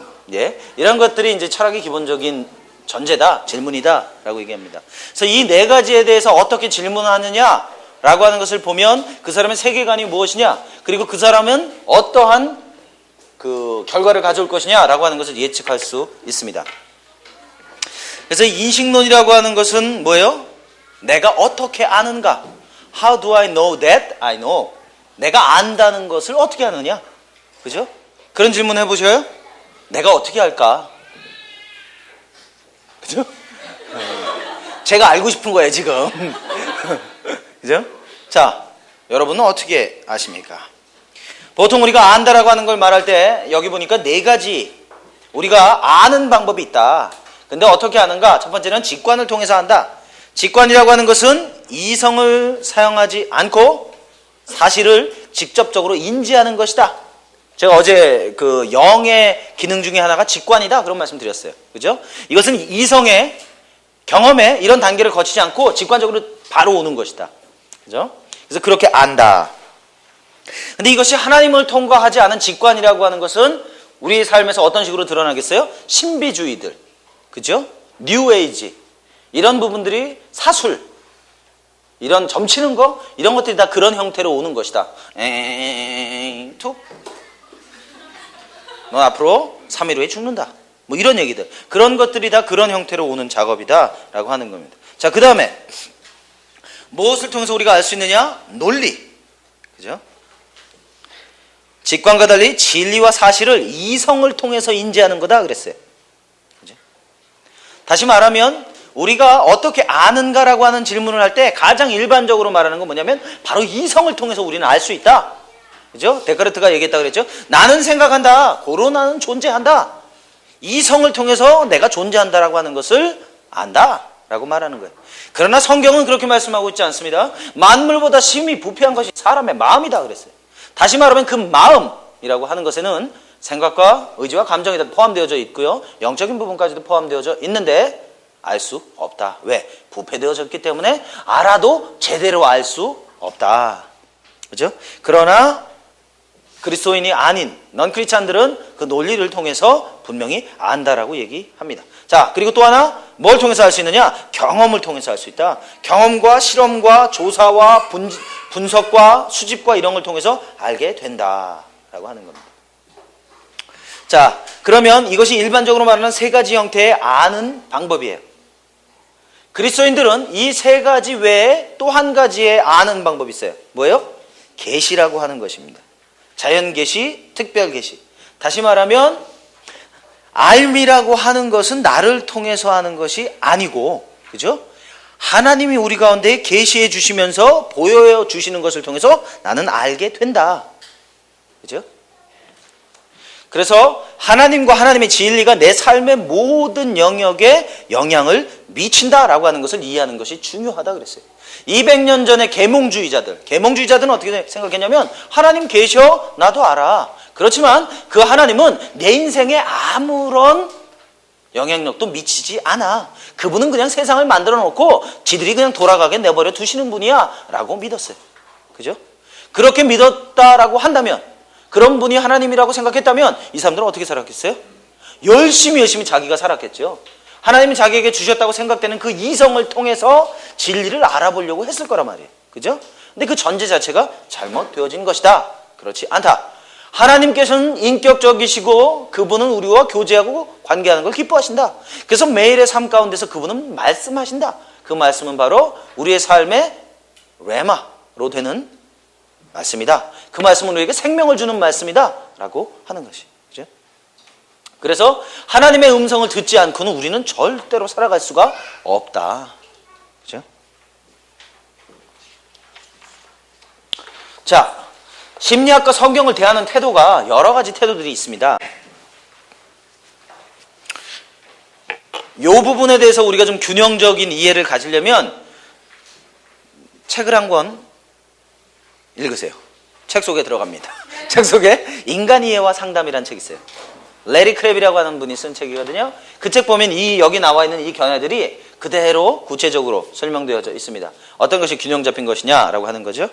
자, 어떤 사람들은 말하기를 심리학은 성경보다 더 중요하다라고 얘기해요. 그 사람들이 말하는 논점은 뭐냐면 성경은 사람들의 심리에 대해서 구체적으로 설명해 놓고 있지 않다. 그리고 우리 안에 일어나는 그 방어 기제들과 그 안에 일어나는 프로그래밍들과 이런 것들을 논리적이고 구조적으로 설명해 놓고 있지 않아. 그렇기 때문에 성경을 통해서는 하나님만 배우면 돼. 사람은 누굴 통해서 배우면 돼? 심리학을 통해서 배우면 돼 라고 말하는 사람들이에요. 그죠? 이러다 보면 이런 사람들 어떻게 굉장히 인본주의적인 생각을 갖게 됩니다. 그래서 하나님에 대해서, 성경에 대해서 어떤 식으로 이해하게 돼요? 내가 그 중심에 있고 그 중심 밖에 하나님과 말씀이 있게 되어지는 것이죠. 자, 두 번째 영역은 어떤 사람들이 있냐면 그걸 가만 보니까 야, 그건 좀 아니지 않냐? 우리의 삶의 기준은 하나님인데 아닐 거야. 그러면서 어떤 생각을 했냐면 심리학과 성경을 동등하게 취급합니다. 그죠? 사실 우상 숭배하는 거죠. There is no absolute. 절대적인 것은 없어요. 하나님 한 분 외에는 절대적인 것 없어요. 그죠? 말씀 외에는 절대적인 것이 없어요. 그런데 심리학이 말씀과 동일한 권위를 갖게 된다는 거예요. wrong, 예, 잘못된 견해이겠죠. 자, 그 다음에 가만 보니까 요 놈들 봐라. 안 되겠다. 내가 진리를 사수해야 되겠다. 그러면서 뭐야? 오직 성경이다. 그러면서 뭐 여러 가지 얘기하죠. 솔라 스크립투스가 뭐 어쩌고 성경에는 뭐 가감할 것이 없고 막 이런 얘기 해가면서 어떠한 심리학도 받아들이지 않게 되어진다. 자, 그럼 여기서 어떤 오류가 생기는 거냐면 말씀을 통해서 우리가 하나님의 특별 계시를 경험하게 됩니다. 그죠? 근데 아까 앞에서 인식론에 관한 얘기를 했지만 실제로 하나님께서는 우리에게 특별 계시만 주신 것이 아니라 일반 계시도 주셨다라고 하는 것이에요. 해가 떠오르는 것, 그죠? 우리가 숨을 쉬는 것, 먹는 것, 마시는 것, 우리가 그 모든 걸 통해서 뭘 발견할 수 있느냐? 사실은 하나님을 발견할 수 있다. 로마서 1장에 말씀하고 있습니다. 그렇다면 심리학이라고 하는 것은 어떤 경우 하나님을, 예수 그리스도를 알지 못하는 사람들이 심리학을 발전시켜 왔을 수 있어요. 그죠? 프로이드 같은 사람들, 융 같은 사람들, 뭐 아들러 이런 사람들, 시작은 굉장히 예수님하고 가깝게 시작했어요. 유대인이었거나 신학생이었거나 부모가 목회자였거나 그랬어요. 근데 맨 나중에 가서 보니까 창대에 비슷하게 시작했는데 끝은 아주 허망하게 마무리했어요. 그럼에도 불구하고 이 사람들을 무시할 수 없는 이유는 이 사람들이 심리학을 발전시켜 나가고 발견해 나가는 것에 있어서 하나님의 그 사람들 가운데 하나님께서 말씀하신 부분이 있다라고 하는 거예요. 심리학을 모두 다 거절하고 무시할 수 없더라고 하는 것이에요. 그죠? 그래서 이미 말씀 가운데 있는 것이 주님께서 사람들 가운데 계시하시고 보여주시는 거다. 그죠? 만유인력의 법칙을 발견했던 존 뉴턴인가요? 예. 그 사람은 참 그리스도인이었죠. 그 사람이 발견했어요. 근데 만약에 믿지 않는 사람이 만유인력의 법칙을 발견했어요. 그럼 난 저거 믿지 않을래. 그럴 수 없다. 왜? 믿지 않는 사람이 발견했다 할지라도 그것이 진리라고 한다면 우린 인정하고 받아들인다. 왜? 모든 진리는 하나님의 진리이기 때문에. 그렇기 때문에 우리가 심리학을 인정한다. 그러나 오직 성경이라고 말하면서 어떤 식이에요? 복음, 예수 피 십자가, 그죠? 그거면 모든 것이 다 해결돼. 맞아요. 그럼 너무너무 맞는 말이에요. 그죠? 말도 안 되는 소리 하지만 예수 피 십자가만으로 안 돼. 그럼 바로 정죄됩니다. 이단으로. 돼요. 되는데 우리의 문제는 뭐냐면 그걸 모르는 게 아니라 그렇다고 한다면 예수 그리스도의 피와 예수 그리스도의 십자가와 예수 그리스도의 그 영이 내 삶 가운데 구체적으로 어떤 영역에 어떻게 적용이 되어지는가라고 하는 걸 알아야 된다는 거예요. 그죠? 그러려면 어떻게? 인생을 이해해야 될 필요가 있는데 그 인생에 대한 이해를 어떻게? 심리학을 통해서 배울 수 있다라고 하는 거예요. 그래서 대부분의 심리학이라고 하는 것은 문제를 진단하는 데 있어서 아주 효과적이다. 그죠? 해결점은 못 줘요. 하지만 진단할 수는 있다. 라고 하는 거죠. 그래서 저는 어떤 의미로 본다면 성경과 부합하다면 심리학이라고 하는 것은 이미 성경에 있는 것을 일반 사람들이 이해하기 쉬운 표현으로 만들어 놓은 것에 불과하다. 라고 하는 거예요. 그죠? 저는 여러분 눈치채셨겠지만 예레미야 2장 13절 말씀을 굉장히 좋아해요. 그죠? 쌤은 할 때마다 꼭 얘기한단 말이에요. 왜냐하면 인간의 실존을 보여주는 그것보다 더 좋은 말씀이 없는 것 같아요. 제가 볼 때는. 근데 그 말씀이 사실은 심리학에서 이미 여러 가지 방법을 통해서 다 말하고 있더라는 거예요. 인간의 모습을 표현할 때. 그죠? 자, 그래서 오직 성경만이라고 하는 것을 볼 때는 사실은 하나님의 이 전능하심, 하나님의 온전하심에 대해서 사실은 도리어 굉장히 경직되게 받아들여지고 있는 것이에요. 그죠? 그리고 이것은 이원론적인 사고에 불과한 것이다. 만약에 이것이 오직 성경 이렇게 맞는 말이지만 이것을 붙잡게 되어지면 어떻게 되느냐? 여러분들은 TMI를 그만둬야 돼. 그죠? 여러분들은 뭘 배워요? 하우투를 배우잖아요. 예수 그리스도의 피, 예수 그리스도의 십자가, 이걸 내 삶 가운데 어떻게 적용할 거냐? 이거 배우는 거 아니에요? 그죠? 심리학도 동일하다.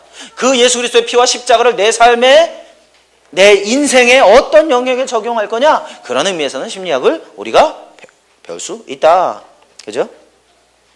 자, 이렇게 하다가 그 다음에 그래? 그러면 성경만 이것도 좀 너무 경직된 사고구나. 그러면서 어떤 생각을 하냐면 심리학하고 성경을 합쳐버렸어요. 혼합해버렸어요.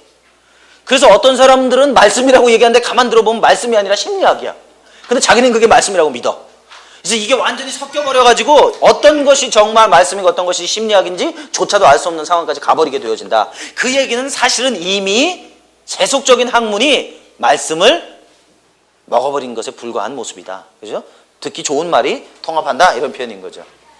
그러나 이제 건강하게 통합한다라고 말할 때는 5번. 우리가 지금 지향하는 바는 5번입니다. 성경은 심리학과 함께 사용할 수 있습니다. 그러나 명확한 것은 심리학이라고 하는 것보다 말씀이 더 중요하다. 말씀. 그죠? 그래서 언제나 우리가 안경을 쓸 때는 말씀을 통해서 심리학을 봐야 돼요. 심리학을 통해서 말씀 보는 사람들이 있어요. 심리학을 통해서 보는 것 아니라 말씀 통해서 보게 된다.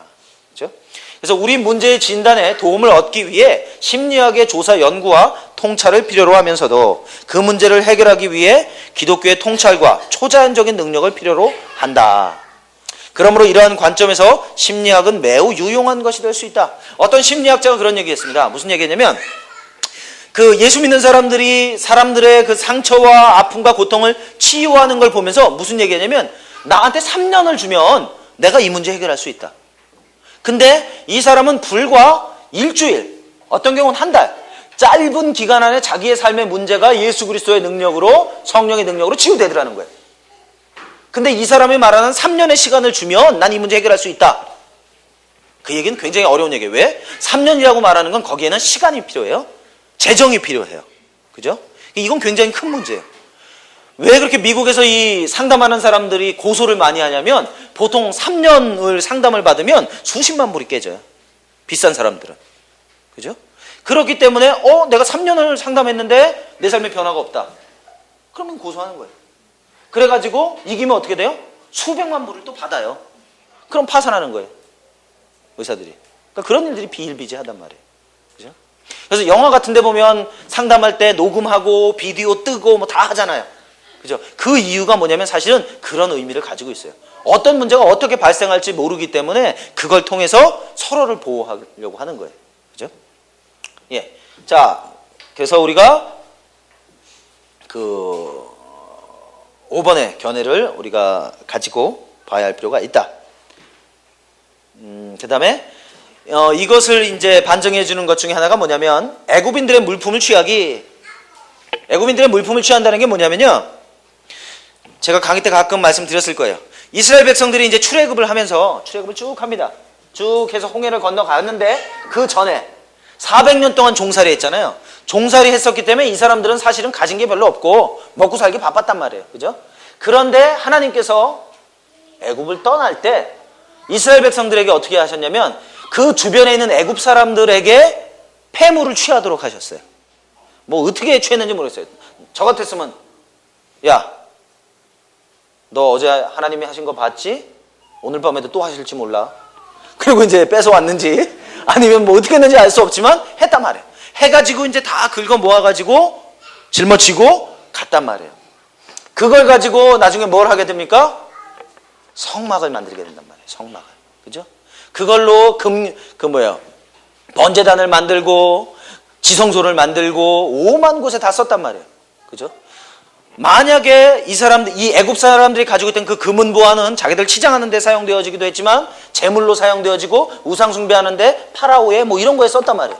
그죠? 근데 그걸 얻어가지고 와서 하나님 나라를 위해서 사용할 수 있더라 라고 하는 것이에요. 그죠? 제가 제가 저희 그 막내 외삼촌 얘기 했나요? 그분이 스예요, 스.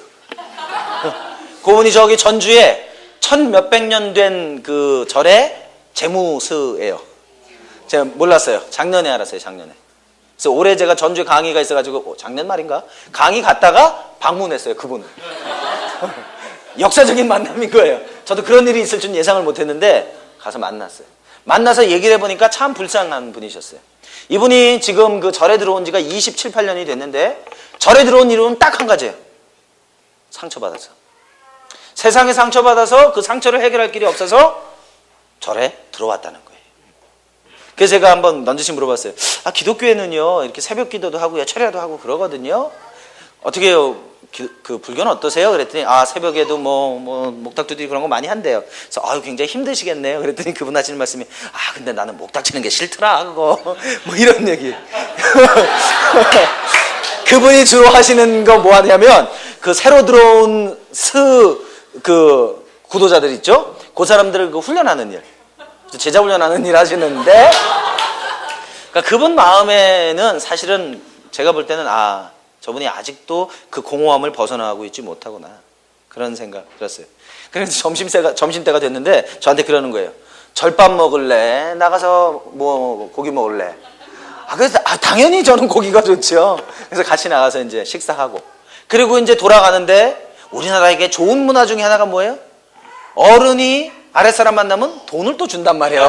그래서 말이에요. 이 사람이 우리 외삼촌 스께서 이 돈을 어디서 뭐 시주를 받았는지 뭐 했는지 내가 모른단 말이에요. 그죠? 그래서 주시는데 또 저는 어떻게 해요? 냅다 받으면 되겠어요? 안 된단 말이에요. 아유, 괜찮습니다. 괜찮습니다. 몇 번은 해줘야 돼요? 3번 해주고 3번 해준 다음에 그럼 알겠습니다. 고맙습니다. 받았단 말이에요. 그죠? 그 받으면 그거 어떻게 해야 되느냐? 버려야 되느냐? 아니란 말이에요. 11조 하고, 그죠? 그거 가지고 이제 쓸 거 쓰고, 예, 그럴 수 있다라고 하는 거예요. 그럴 수 있다. 그죠? 그래서 이 어떤 금이라든지 은이라든지 실제 그것 자체에 어떤 의미가 있는 건 아니라는 거예요. 그죠? 거기에 어떤 의미를 부여하고 있는가, 그것이 어떻게 사용되어지는가, 그것에 문제가 있는 것이지 그것 자체의 문제를 가지고 있지 않다. 그죠? 예, 그래서 그 심리학들도 우리가 그런 의미로 애굽인의 물품을 취하는 것처럼 그렇게 사용할 수가 있게 되어진다라고 하는 것입니다. 자, 사람들마다 신념 체계나 세계관이 있습니다. 이 세계관, 이 전제에 의해서 사람들은 삶을 살아가게 되어져요. 그죠? 인도 사람들은 일 열심히 안 합니다. 왜 열심히 안 해요? 그렇게 해야 될 필요 없어요. 자기가 그냥 고행하고 수도하는 이유가 있다면 그것은 다음 세상에 더 괜찮은 사람으로 태어나기 위해서 고행하고 수도하는 거예요. 근데 진짜 안타까운 사실은 다음 세상에 없다는 거죠. 근데 그 사람들은 그걸 모른단 말이에요. 그러니까 그것을 몇천 년 동안 반복해 왔다는 거예요. 그래서 이 생각이 결과를 바꾼다라고 하는 건 세계관에 있어서 굉장히 중요한 전제거든요. 우리 안에 사람들이 살아가는 삶 안에 어떤 전제를 가지고 있느냐, 그 전제라고 하는 것이 한 민족과 한 나라와 한 세계 전체를 바꾸고 영향을 준다라고 하는 거예요. 세계관, 한 가지의 세계관이 600만을 죽였어요. 누구예요? 히틀러라고 하는 사람이 히틀러라고 하는 사람은 다윈의 진화론이 정치적으로 적용되어진 거예요. 적자 생존. 그죠? 게르만 민족은 우수해. 열등한 민족들은 다 죽여야 돼. 그래서 그 중에 열등한 놈들 보니까 누구예요? 유대인들. 그죠? 다 죽여. 600만을 죽였단 말이에요. 그 아이디어 하나가 600만을 죽이는 결과를 가져왔다. 그죠? 다른 말로 하면 Nine Frontiers, Seven Mind Molders. 아닌데? 여러분들은 A신가? 9cc와 9프론티어. 오케이. 9cc와 9프론티어의 영역에 관해서 우리가 명확한 이해를 갖게 되면 어떻게 되느냐? 그 세계관과 그 전제로 세상을 바라보게 되어지고 세상에 그런 영향력을 미치게 된단 말이에요. 그죠? 그래서 여러분들이 원하지 않아도 리더가 될 수밖에 없고 지도자가 될 수밖에 없어요. 그죠? 되기 싫으면 여기 오면 안 돼. 그죠? 그리고 죽고 나서나 1년 내내 그냥 신분과 사무형 학교 한 10년 동안 하면 돼요. 근데 그렇지 않단 말이에요. 알아가면 알아갈수록 주님께서 여러분들에게 더 많은 걸 맡기실 수밖에 없게 되는 거예요. 그죠? 그래서 그것은 무거운 것이 아니라 도리어 여러분들을 자유하게 만드는 것이다. 그래서 어떤 세계관들이 있는가? 우리가 가지고 있어야 하는 세계관들은 기독교적인 세계관, 성경적인 세계관, 9cC와 9프론티어의 영역에서 그리스도인답게 살아가는 것, 그것을 주님께서 원하시는 것이다. 그죠? 자, 문화적 세계관이라고 하는 건 어떤 거냐면 사람들은 누구나 문화의 의식이나 관습, 가치관, 기준, 전통에 바탕을 둔 문화적 세계관을 갖고 있다. 그래서 그 문화가 말하는 것이 그 사람들의 세계관이 될 가능성이 많다. 그죠?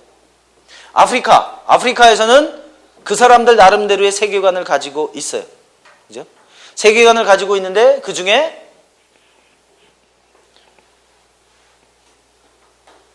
뭐가 있을까요? 여러분이 전도여행을 했던 지역에, 아프리카가 아니더라도 전도여행을 했던 지역에 그 지역만에 있는 문화나 세계관 뭐가 있었어요? 또는 우상이 아니라 미신이나 그런 부분들, 우리 문화랑 좀 다른 것들, 어떤 거 있었어요?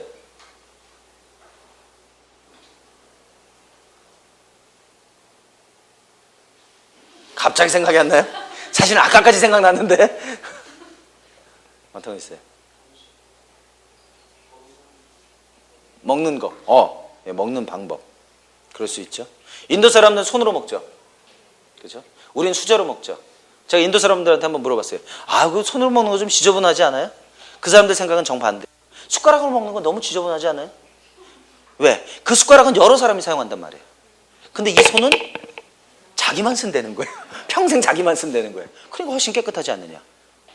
그죠? 관점의 변화인데 정말 그럴 수도 있을 것 같아요. 그죠? 예, 그런 것들도 바로 문화적인 모습의 한 가지 모습이라고 볼 수 있겠습니다. 사람을 잡아먹는다든지, 그죠?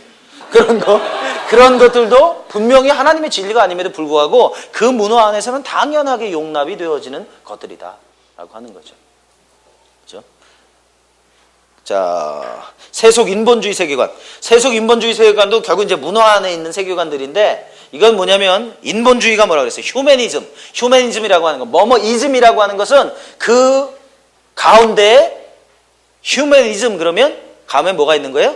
어떠한 것들을 절대화하는 것. 인간을 절대화하는 것, 휴머니즘. 샤머니즘, 샤만을 절대화하는 것, 샤머니즘. 그죠? 그래서 우리나라는 5,000년 역사의 기반이 뭐라고 그랬어요? 샤만이다, 샤만. 무당이다. 그죠? 그리고 그 위에 뭐가 있다고 그랬어요? 불교가 있다고 그랬어요. 불교. 1500년 불교가 있어요. 그 밑에 600년 유교가 있단 말이에요. 기독교는 불과 120년에 불과하다. 120년이 뭐야? 100년이지 100년. 예. 그래서 그러한 대부분의 우리가 지금 문제가 되는 건 세속적이고 인본주의적인 세계관들이다라고 하는 거예요. 하나님보다는 인간의 이성을 더 높게 생각하고 내 마음의 중심에 하나님보다는 인간이 마음의 중심에 있는 것이에요. 그래서 이 사람들은 과학 또는 인간의 성취를 숭배하게 됩니다. 그래서 우상 숭배라 그러죠. 하나님을 숭배하는 것 아니고 하나님을 예배하는 것 아니고, 그죠? 하나님과 초자연적인 것, 인본주의 세계관으로 볼 때는 굉장히 부적절한 겁니다. 굉장히 비합리적이고 비과학적인 거다라고 하는 것으로 보는 거예요. 그런데 이제 그러한 일들이 계속해서 반복되어져 오면서 세속적이고 인본주의적인 세계관을 가지고 있던 사람들이 보니까 그것만은 아닌 것 같아. 분명히 보이지 않는 세계가 있는 것 같아. 그러면서 이제 심리학에서도 초월 심리학이라고 하는 것들이 나오기 시작했어요. 그죠? 그때 그 어떤 영성이라든지 보이지 않는 세계에서 일어나는 것들을 과학적으로 증명해 보려고 하는 시도들이 일어나기 시작했어요. 그러면서 이제 나타나는 것들이 뭐냐면 뉴에이지 세계관. 뉴에이지 세계관들은 대부분의 경우는 동양 철학, 특별히 인도, 그렇죠? 인도의 영향을 많이 받은 것으로 최근에는 서구 사회에서 더 많이 만연하는 것들이라고 합니다. 요새 우리나라 요가 열풍이죠. 예, 그것도 사실은 인도의 그 요가의 이제 시작들을 보면 자신의 신들에게 예배하는 것을 통해서 비롯되어졌던 것들 중에 하나라고 볼 수 있죠. 또 우리나라에서 운동이라든가 뭐 이런 거 할 때 도 들어가죠. 태권도, 무슨 뭐 합기도, 절권도. 이 도 들어가는 표현의 것들은 대부분의 경우는 사실은 종교하고 관련이 있는 것들이에요. 그래서 우리나라에서는 그렇게 하지 않지만 그 웨스턴에서 신앙생활하는 사람들은 특별히 그런 이런 운동하는 이런 부분에 있어서 영적인 의미가 있다라고 얘기합니다. 그리고 심지어는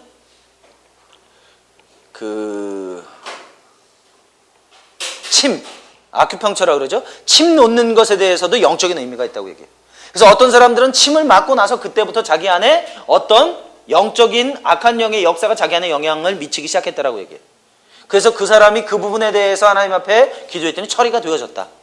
이렇게 말하는 웨스턴들도 있어요. 근데 우리의 입장에서 볼 때는 사실은 그건 좀 무리한 거 아니냐.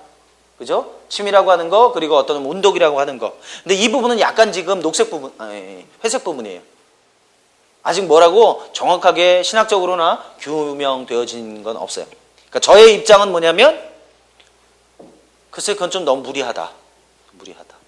그러면 히포크라테스 같은 경우는 헬라신을 섬기고 있었던 사람인데 그 사람을 통해서 의학이 발전하게 되어졌는데 그럼 모든 의학이 다 그런 의미를 가지고 있느냐. 그죠? 그러니까 저는 동양 사람이니까 웨스턴의 그런 의학에 대해서 그런 질문을 제기할 수 있죠. 근데 그 사람은 동양의 그런 걸 보면서 그런 의문을 제기했어요. 그래서 어떻게 했어요? 신나게 싸웠어요. 그리고 결론을 못 냈어요. 그래서 덮어두자. 그걸 이해할 수 있게 될 때까지. 예. 그래서 뉴에이지 세계관은 지금은 굉장히 많은 영역에 우리의 삶에 영향을 미치고 있습니다. 보이게 보이지 않게. 뉴에이지 세계관의 특징 중에 하나는 뭐냐면 이 진리라고 하는 것이 절대적인 것이 아니고 상대적인 것이다 라고 하는 거예요. 그죠? 이거 어디서 많이 들어본 얘기 아니에요? 포스트 모더니즘. 그죠? 포스트 모더니즘의 세계관. 이게 뉴에이지의 그 발전된 형태라고 볼 수 있겠는데요. 포스트 모더니즘에서는 참된 실제라고 하는 건 존재하지 않아. 다시 말하면 모든 것은 신이 아니야. 그러면서 모든 것은 신이야 라고 말하는 거예요. 그죠? 모든 진리라고 하는 건 상대적이야. 그래서 이것은 진리가 되기도 하고 진리가 안 되기도 해요. 나한테는 이게 진리인데 너한테는 이건 진리가 아니야. 이렇게 말하는 상황까지 오게 되는 거예요. 사람을 죽여? 그럴 수 있지. 그죠? 그것을 진리로 받아들일 수도 있는 거예요. 어떤 사람은 그런 거 보셨어요? 여러분 피아노를 넓은 광장에다가 피아노를 한 대 갖다 놓고 딱 열어놓습니다. 그리고 연주할 사람이 딱 나타나요. 그리고 거기 앉아가지고 1시간 동안 아무것도 안 해. 그리고 끝나고 나서 일어나서 인사합니다. 우레와 같은 박수를 칩니다. 너무 멋진 연주였습니다. 그죠? 틀이 없어요. 틀이 없어요. 하나님의 나라는 틀이 있습니다. 하나님은 도덕적인 한계가 있어요. 어디가 시작이고 어디가 끝이야 라고 하는 것을 주님 우리 가운데 기준을 주셨어요. 그렇죠? 레퍼런스 포인트를 주셨단 말이에요. 근데 이 뉴에이지라든지 포스트 모던의 세계관에서는 그런 것 자체가 없어 라고 말하는 거예요. 이것도 될 수 있고 저것도 될 수 있는 거야. 그죠? 그러니까 이제 거기서 나오는 것이 옛날에 그 누굽니까? 감신대 교수, 변선한 교수가 그런 얘기 했죠. 예수피나 돼지피나 다 똑같은 피야. 뭐 이런 얘기가 나올 수 있게 된 거예요. 91년이었나? 22년이었나? 그 초혼제, 캔버라에서 초혼제를 했어요. 이대 교수였나? 누구였나? 와가지고 그 예수 믿는 사람들 모임이었었는데요. 초혼제 뭐예요? 귀신을 불러내는 제사를 했는데 우레와 같은 박수를 받았고 굉장히 기독교가 토착화되어진 형태로 받아들여졌어요. 말도 안 되는 얘기 하는 거죠. 그게 뭐에서 나온 얘기들이냐면 그 에큐메니컬 운동들, 교회 연합 운동들 이런 형태에서 나오게 된 거예요.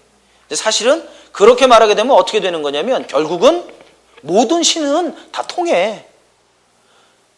절을 가든지 교회에 오든지 천주교 가든지 마음에 가든지 결국 가보니까 다 한 분이더라. 뭐 이런 얘기 나오게 되는 거예요. 되지도 않는 소리죠. 근데 그런 것들이 우리 안에서 계속 반복적이고 지속적으로 들려지게 되면 어떻게 돼요?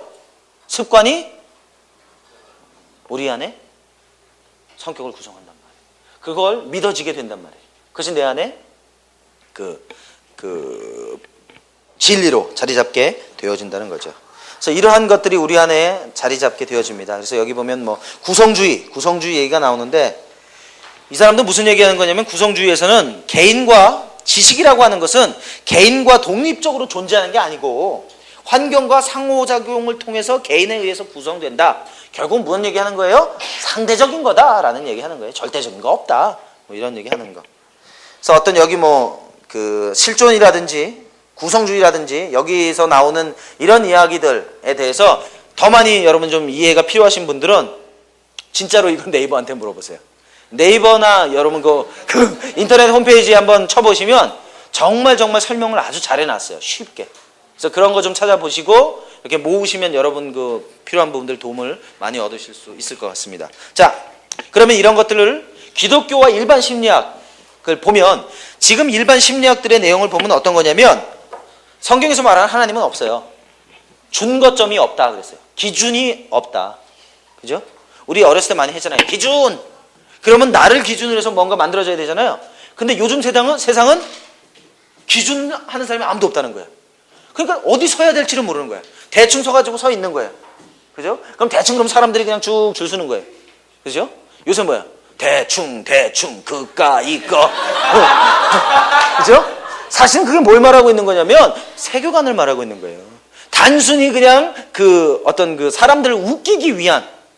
왜 그게 공감하는지 아세요? 실제로 우리가 그렇게 믿고 있는 거예요. 맞아. 인생이 뭐 있어? 그렇게 사는 거지. 그죠? 기준이 없어졌다는 거예요. 일반 심리학 절대적인 것이 없습니다. 절대적인 것이 없고 항상 상대적이 됩니다. 중심에 인간이 중심이 됩니다. 인본주의가 우세하고 실존주의가 우세한다. 인본주의와 실존주의는 기반은 똑같아요. 결국은 인간이 그 중심에 있다라고 하는 것입니다.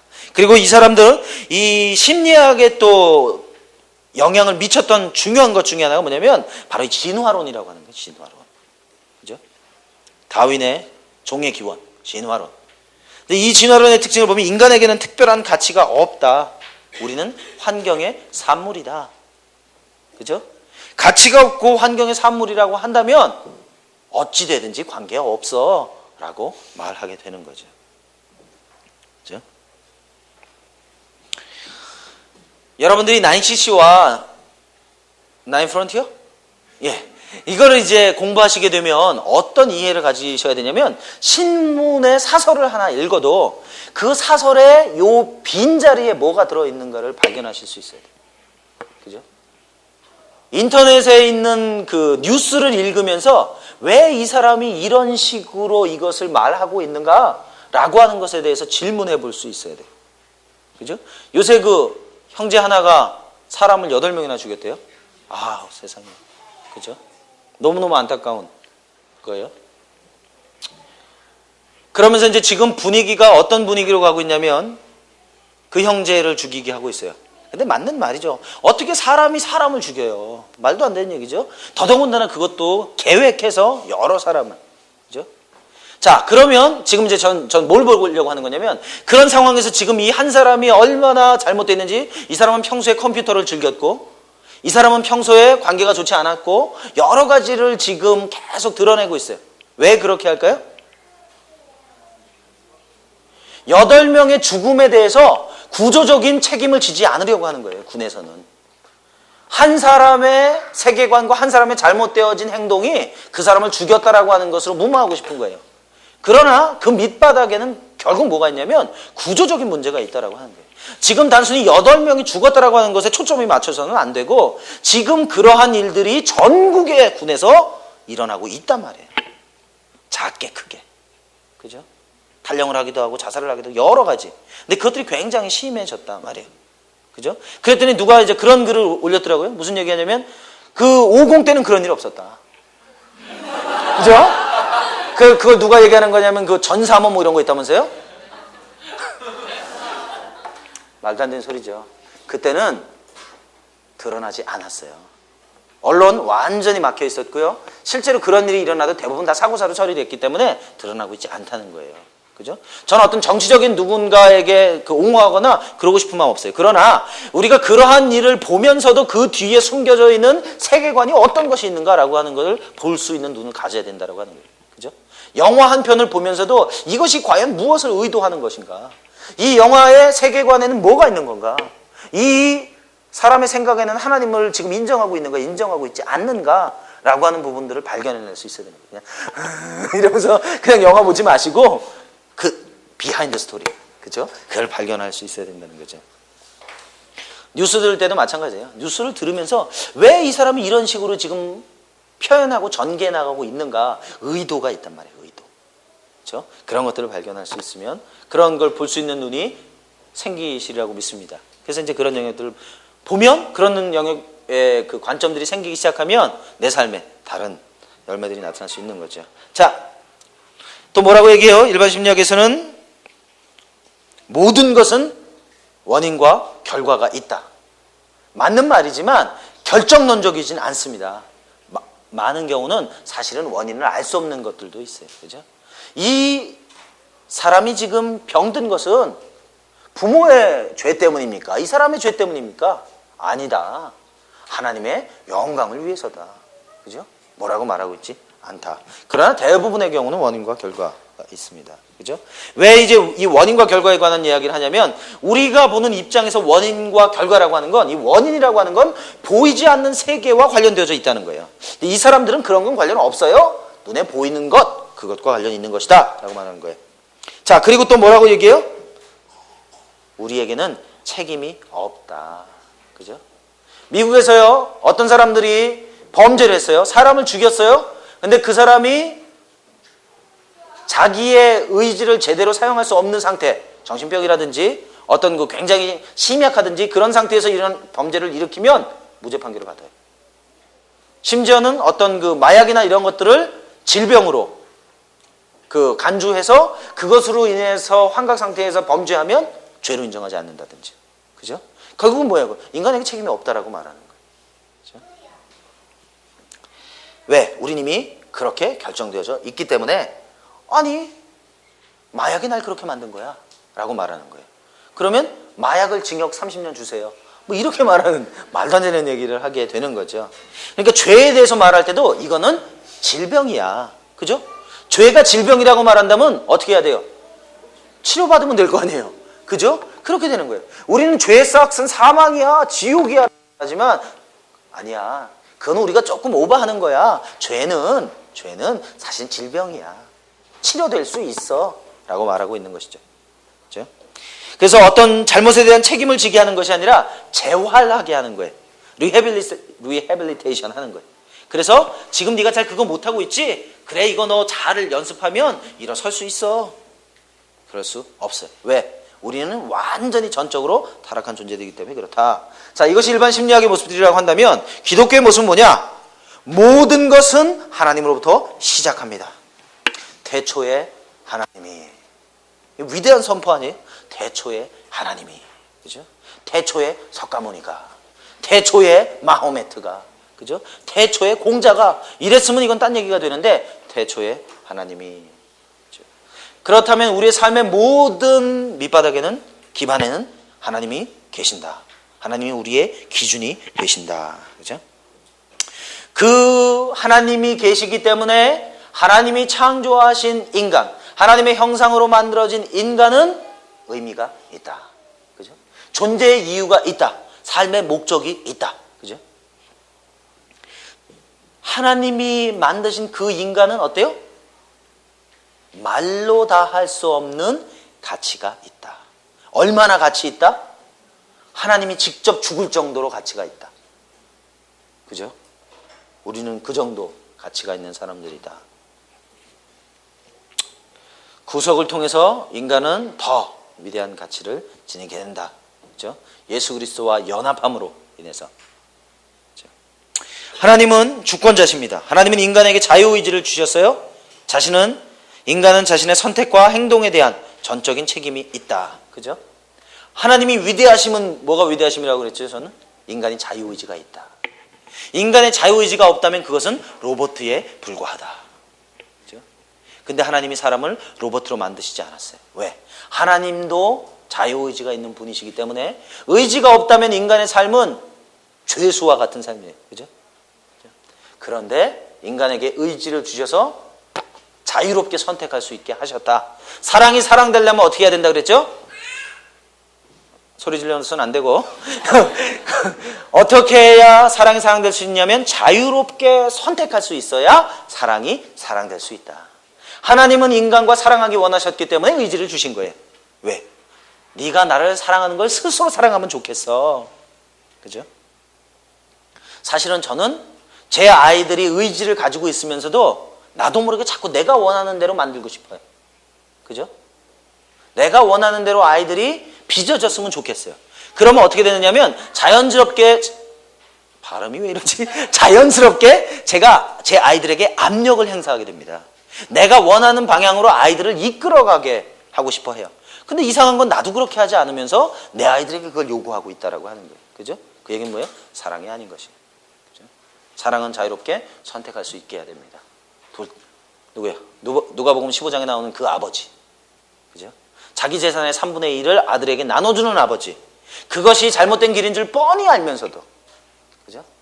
근데 우리가 주로 배우는 건 뭐예요? 잘못된 길로 가면 주님께서 우리를 치신다. 그죠? 그러면 그 아버지는 왜 안 치고 보냈냔 말이에요. 그죠? 아마 예수님이 말씀하셨던 예화이기 때문에 그게 더 정확할 겁니다. 그죠? 예. 인간에게 자유의지를 주셨다는 건 아주 위대한 진리예요. 그 자유의지를 회복하게 하시기 위해서 예수 그리스도께서 이 땅 가운데 오셨습니다. 예. 자, 일반 심리치료를 기독교 심리학하고 비교하고 오늘 마치면 되겠습니다. 자, 뭐냐? 요거를 어떻게 보면 좋겠냐면 그림을 오케이. 55페이지 2번 그림 잠깐 보세요.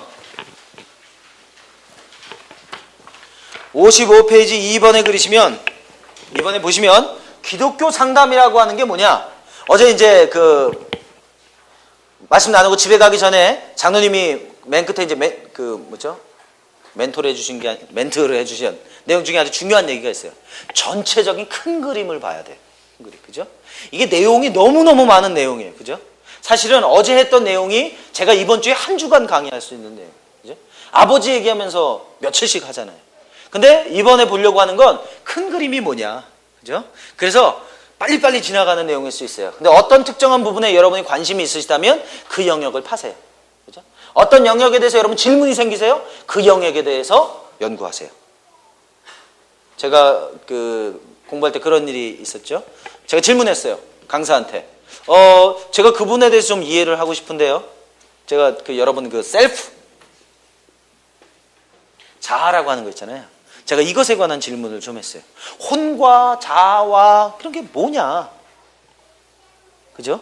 그리고 영이라는 것과 어떻게 구분할 수 있느냐? 이런 막 질문했어요. 그 사람이 가만히 듣고 있더니 저한테 한마디로 대답했어요. 잘 모르겠다.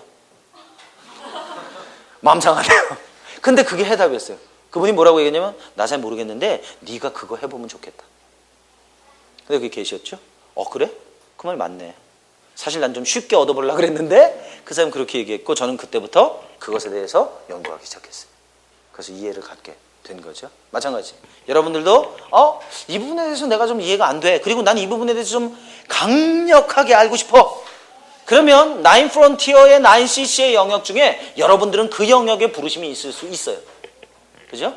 그러면 어떻게 해요? 내가 공부해보고 내가 그 부분에 계속해서 집중적으로 관심을 가져보면 안단 말이에요. 그죠? 저는 제가 공부하고 배우고 경험하고 한 걸 가가지고 이제 어떤 저랑 비슷한 영역에 사역을 하는 분에게 막 나누거든요. 그 사람 다 듣고서 좋겠네. 근데 제가 이야기했던 그런 책들 한 권도 안 사봐요. 왜? 자기는 그 영역에 관심이 없는 거예요. 그죠? 근데 여러분 이제 들으시면서 관심 있는 영역이 있다면 그 영역에 대해서 전문가가 되시면 좋을 것 같아요. 자, 보십시다. 여기 보시면은 기독교 상담이라고 하는 건 뭐냐? 사람에게는 영과 혼과 몸이 있다고 그랬어요. 그죠?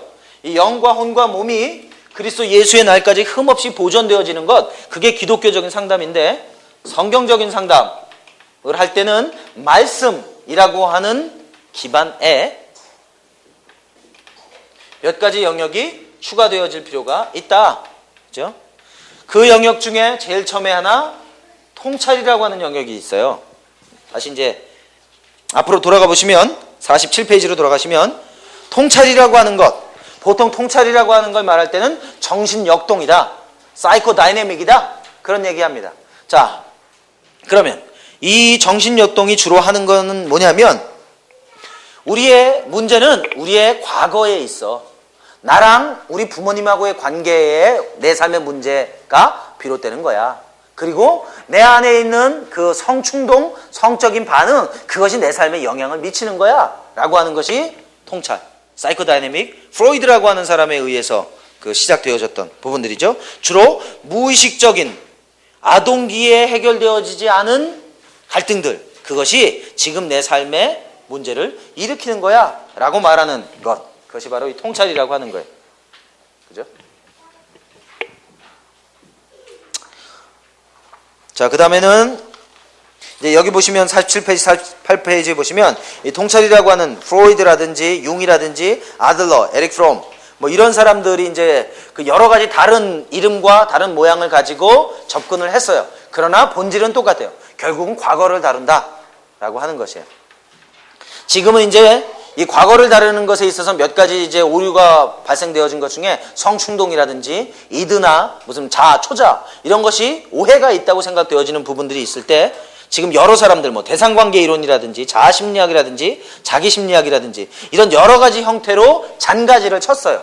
그러나 백날 쳐도 결국 본질은 프로이드의 사이코다이내믹이 가장 밑바닥에 자리 잡고 있는 것이다. 그죠? 여러분들 내적 치유할 때 뭐 해요? 주로 어린 시절에 내 삶에 내 아버지, 나에게 상처 줬던 사람들하고 관계에 대해서 많이 얘기하잖아요. 그래서 그런 영역에 대해서 우리가 맞아. 그죠? 뭐라고 얘기하죠? 말씀해 보니까 사람은 뭐 보고 알아요? 열매를 보고 안다고 얘기했어요. 열매를 보고 아는데 그 열매는 어떻게 생기는 거냐면 그 사람 마음에 심겨져 있던 거, 그 사람 마음에 있던 것이 나오는 거야 라고 하는 거예요. 그죠?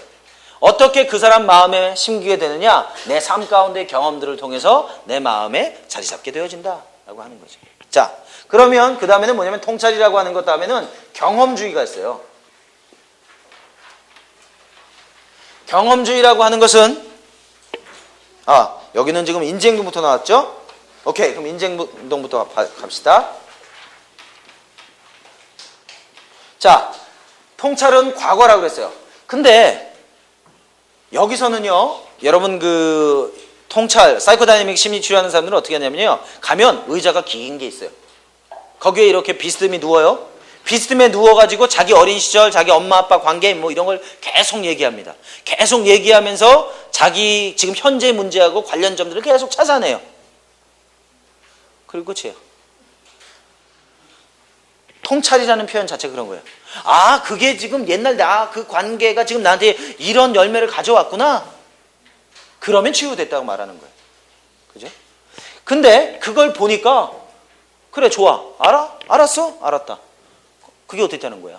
네가 그걸 알았다는 게 널 변화시켰어? 변화시키지 않았다는 거야. 그러면서 이제 무슨 얘기가 나오는 거냐면 사실은 과거의 문제가 아니야. 뭐가 문제냐면 현재가 문제야. Here and now. 지금 네가 문제인데 뭐가 문제냐면 너의 생각이 문제야. 아까 그 얘기했잖아요. 생각이 변하면 생각이 결과를 낳는다. 그죠? 각 사람의 생각이 어떠하면 그 위인이 어떠하다. 그죠? 그래서 생각에 의해서 결국 사람의 삶의 열매가 나타나는 거야. 예, 그것도 맞는 거예요. 그래서 인지행동 치료자들은 사람들의 생각을 바꾸기에 집중합니다. 근데 인지행동 치료를 받아보면 어떤 일이 생기냐면 이 사람은 내적으로 상처가 굉장히 많아. 근데 10번, 20번을 만나서 상담을 했는데 한 번도 울어본 적이 없어요. 눈물 한 번 흘려본 적이 없어요. 이상하다. 제가 맨날 만나서 무슨 얘기냐면 아빠가 돌아가셨을 때, 엄마가 돌아가셨을 때 나 마음이 너무 아팠어요. 와, 내가 죽인 것 같은 생각이 들었어요. 여러 가지 얘기를 막 하는데 전혀 눈물이 나오지 않아요. 왜? 인지행동이라고 하는 것 포커스 자체가 이 생각에 집중적. 다시 말하면 부정적인 생각이 부정적인 열매를 낳는다는 거예요. 그러다 보니까 부정적인 생각을 수십 가지 기법을 사용해가지고 긍정적인 생각으로 바꿔내도록 유도하는 거예요. 그죠? 이 인지행동 치료라는 것이 뭐라고 얘기하냐면 인지혁명이라고 말할 정도로 이 프로이드 이후에 가장 각광받는 요 두 가지가 가장 각광받는 심리 치료 중에 하나예요. 생각을 바꾸는 거. 여러분 우리 저번에 ST 했죠. 예, ST하고 유사한 점이 많아요. 그렇죠? ST에서 궁극적으로 나의 생각을 바꾸는 건 누구예요? 하나님이시죠. 그러나 여기선 그렇게 하지 않아요? 내가 내 이성을 사용해서 생각을 바꾸는 거예요. 그래서 이것을 통해서 많은 우울증인 사람의 특징은 부정적인 생각을 합니다. 근데 이 부정적인 생각을 반박한다고 얘기하거든요. 논리적인 반박을 통해서 생각을 바꾸는 거예요. 예, 이것도 분명히 필요한 부분입니다. 자, 그 다음에 뭐 있어요? 경험. 예, 경험주의. 경험주의의 특징은 뭐냐? 무슨 소리야? 야, 사람이 기계냐? 컴퓨터냐? 무슨 생각 갖고 있으면 그거 딱 눌러갖고 생각 바꾸고 결과 나오고. 사람은 그렇지 않아. 사람은 유기적이야. 사람이 사람 되는 건 내가 무슨 감정을 느끼고 있느냐, 그걸 아는 게 중요해. 그래서 이 here and now 이것도 똑같지만 여기는 경험은 포커스가 뭐냐면 감정이라고 하는 거예요. 감정. 사실은 많은 내적 치유들은요, 어디에 포커스가 있는 거냐면요, 감정을 변화시키는 거예요. 고통스러운 수치스럽지 않은 기쁨의 평안의 감정으로 바꿔주는 작업. 그죠? 내적 치유에 그래서 많이 포커스를 갖는 게 뭐냐면 많이 울게 하는 거예요. 그죠? 예, 저는 좀 스타일이 다르지만 일반적인 내적 치유는 그렇게 해왔단 말이에요. 많이 울면 많이 치유되는 거야. 그렇게 얘기했단 말이에요. 그죠? 근데 사실 그것만은 아니더라. 이스라엘 백성들이 우는 거에서는 거의 월드컵감이고, 그죠? 올림픽에서 1등하는 수준으로 우는 사람들이에요. 옷을 막 찢어가면서 운단 말이에요. 재 막 뒤집어 써가면서. 근데 돌아서면 우상 숭배하더라. 그래서 단순히 결국 감정만 가지고 얘기할 수는 없다. 이 사람들은 경험 치유하는데 보면 뭐 여러 가지 기법들이 있지만 감정을 많이 표현하게 합니다. 지금 느낌이 어때요? 왜 이렇게 느끼세요? 슬퍼요. 고통스러워요. 괴로워요. 그래서 계속해서 자기 안에 있는 감정과 자기가 만나도록 합니다. 그건 중요한 거예요. 그 빈의자 기법이라는 거 들어보셨어요? 그 게슈탈트 치료에 쓰는 건데 의자를 2개 놓습니다.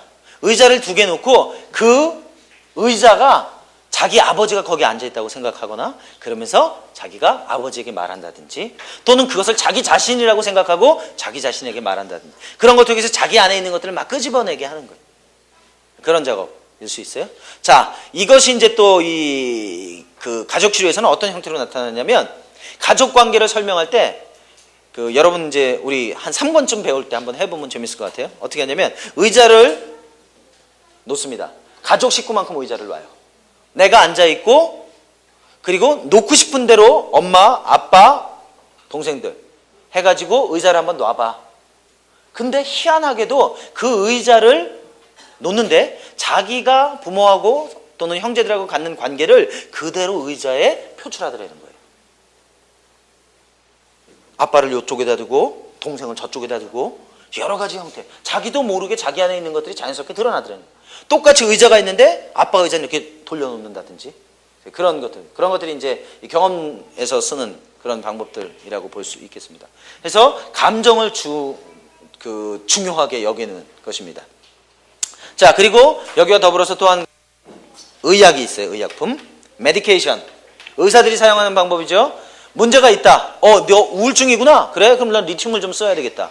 너는 프로작을 좀 써야 되겠다. 의사들이 보통 요새는 이제 많이 추세가 뭐냐면 사람들 문제는 대부분 뇌의 문제다. 브레인 디지즈다. 그런 얘기예요. 그러니까 약품을 써가지고 뇌에 호르몬이라든지 뇌의 신경 전달 물질들을 좀 균형을 잡게 해주는 거예요. 과다한 거는 조금 나오게 해주고 조금 나오는 건 많이 나오게 해주고 그렇게 해서 문제를 해결하려고 하는 시도예요. 그렇죠? 그래서 이런 것이 어떤 사람들에게는 아주 효과적인 사람도 있습니다. 그래서 저는 이제 제가 심리치료하는 사람들, 제가 상담하는 사람들한테는 병원 다니는 사람들은 그냥 약 먹으라고 얘기해요. 약 끊으라고 안 해요. 왜냐하면 치료를 하고 상담을 하는 것을 통해서 치유되면 어떻게? 약이 필요 없어요. 그럼 그때 의사한테 가서 리포트하면 된단 말이에요. 그러니까 뭐 끊어라 말아라 무슨 믿음으로 해라 뭐 이런 소리 필요 없단 말이에요. 그죠? 자연스럽게 흘러갈 수 있다. 자, 기독교 상담은 바로 이러한 기법들을 다 사용하는 것을 통해서 얻어낸다. 왜? 성경에는 이 부분들이 다 언급되어져 있다라고 하는 것이. 너 디모데야, 너 위가 좀 문제 있지 않냐? 너 지금 문제가 있으니까 포도주를 좀 써. 포도주를 쓰면 위가 좀 편안해질 거야. 의약품도 썼단 말이야. 그지? 각 사람의 생각이 어떠하면 그 위인이 어떠하다. 너희는 마음을 새롭게 함으로 변화를 받아라. 그죠? 거기 마음이라고 하는 말은 영어 성경에 보니까 마인드라고 하는 표현. 마인드라고 하는 건 생각이라는 거예요. 생각을 새롭게 해야 돼. 그죠? 그러면 너희가 이 세대를 본받지 않게 되고 그러면 하나님의 선하시고 기뻐하시고 온전하신 뜻이 무엇인지 알게 돼. 라고 말하는 거예요. 그죠? 경험지. 예수님께서 이스라엘 백성들을 보니까 와, 목자 없는 무리 같아. 너무 불쌍해. 불쌍히 여기셨어요. 죽은 나사를 보면서 눈물을 흘리셨어요. 그죠? 감정이 필요하다. 그죠? 그리고 왜 그러면 내가 그렇게 느끼고 왜 그렇게 생각할까? 가만 보니까 아하, 내 삶 가운데 경험들이 그렇게 만들어가는구나. 그래서 결국 이것들이 모두 다 사용되어질 때 온전한 치유가 일어난다. 그런 의미에서 볼 때 광고 들어갑니다. 생명나무 치유사역은 굉장히 좋은 모델이다. 그죠? 왜냐하면 이것들을 다 적절하게 좋아하고 있다. 아무도 그렇게 믿지 않으시겠지만 저는 한번 주님 나라 갈 때까지 한번 해보려고 합니다. 그죠? 그래서 지금도 계속해서 그 모델을 제가 업데이트하고, 그죠? 한 10년, 20년 지나면 아주 잘 정리된 모델이 하나 나오지 않겠어요? 그죠? 예. 자, 그렇게 말씀드릴 수 있습니다. 예. 자, 그러면 52페이지 잠깐 보세요.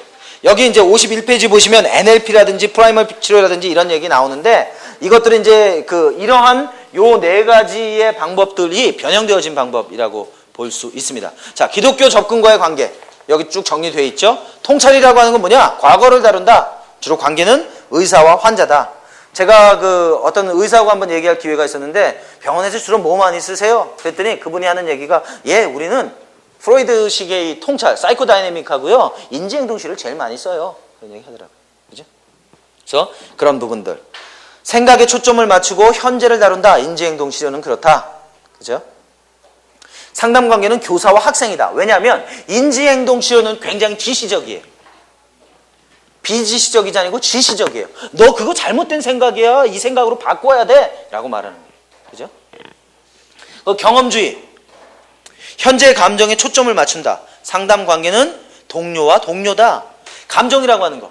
같이 이제 상담하면서 눈물을 흘리면 같이 눈물을 흘리기도 하고 같이 안아주기도 하고 그죠? 내가 너보다 더 나은 사람이야 라고 말하는 게 아니라 나는 너랑 똑같아. 너의 슬픔 나 공감할 수 있어. 그렇게 말하는 관계들이 되겠죠. 의약품. 주로 약품에 의존하는 접근이다. 의사와 환자다. 기독교는 어때요? 적절한 형태의 기독교 상담은 과거와 현재와 미래를 모두 다룬다. 그죠? 전인을 고려한다. 그랬어요. 하나님의 초자연적인 능력을 받아들이고 신적인 계시와 성경과 기도와 성령을 효과적으로 사용한다. 모든 정신적인 상황에 효과적이다. 상담 관계는 목자와 양 또는 제자 양육자와 제자 관계이다. 가장 효과적인 기독교 상담의 모델은 그럼 뭐겠느냐? 에클렉틱. 뭐예요? 절충적이다. 한 가지만을 고집하지 말고 주장하지 말고 필요에 따라서 적절하게 사용될 수 있다. 어떤 사람이 굉장히 정서적인 고통이 있을 때 야, 너 생각 바꿔야 돼. 그렇게만 할 게 아니라 같이 울어주라는 거예요. 그죠?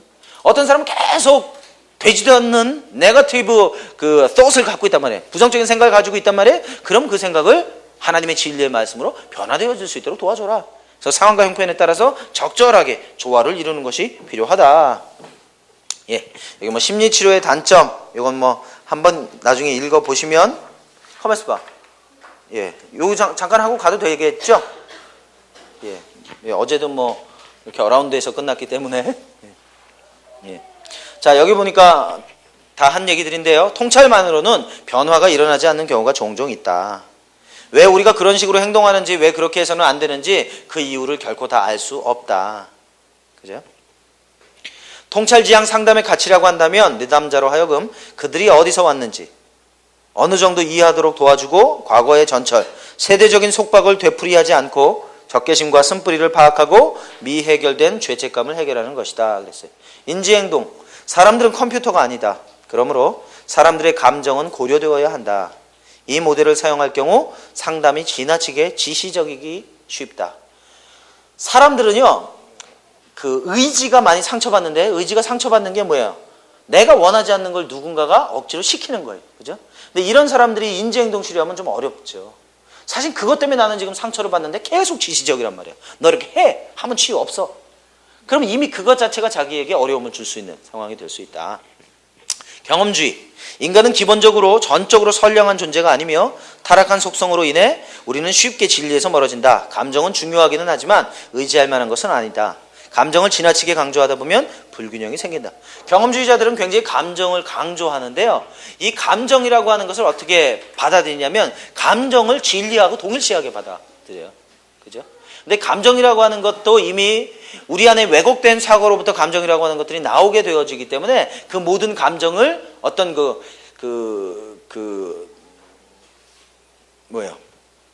감정의 그 감정 자체를 있는 그대로 받아들이는 것을 넘어서서 감정 자체가 어떤 문제의 뿌리인 것처럼 그렇게 받아들여서는 곤란하다. 그렇죠?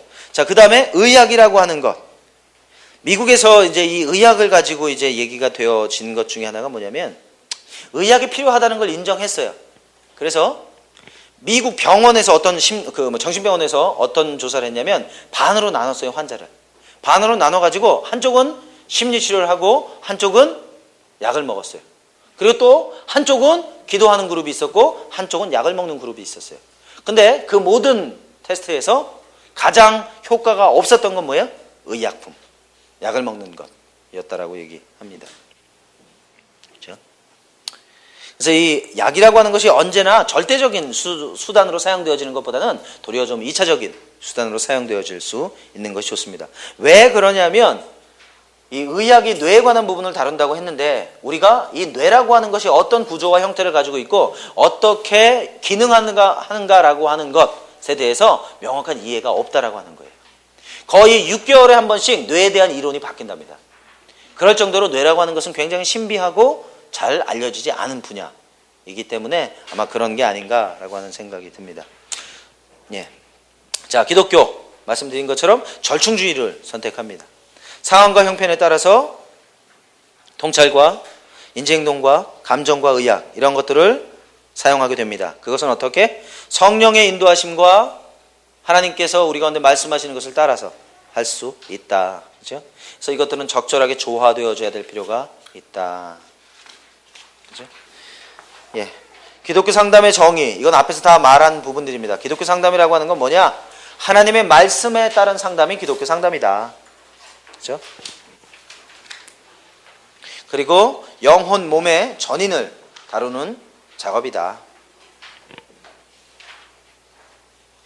예, 요 정도 얘기하고요. 여러분들이 좋은 상담가가 되어지고 좋은 그 사람들의 헬퍼가 되어지려면 우리가 우리의 삶의 가장 위대한 상담가셨던 예수 그리스도의 삶을 우리가 연구해 보면 굉장히 좋은 그 상담의 도구를 배울 수 있습니다. 그리고 말씀 안에서 어떻게 우리가 죄와 율법과 죽음과 죄책감으로부터 자유케 되어졌는지, 그렇죠?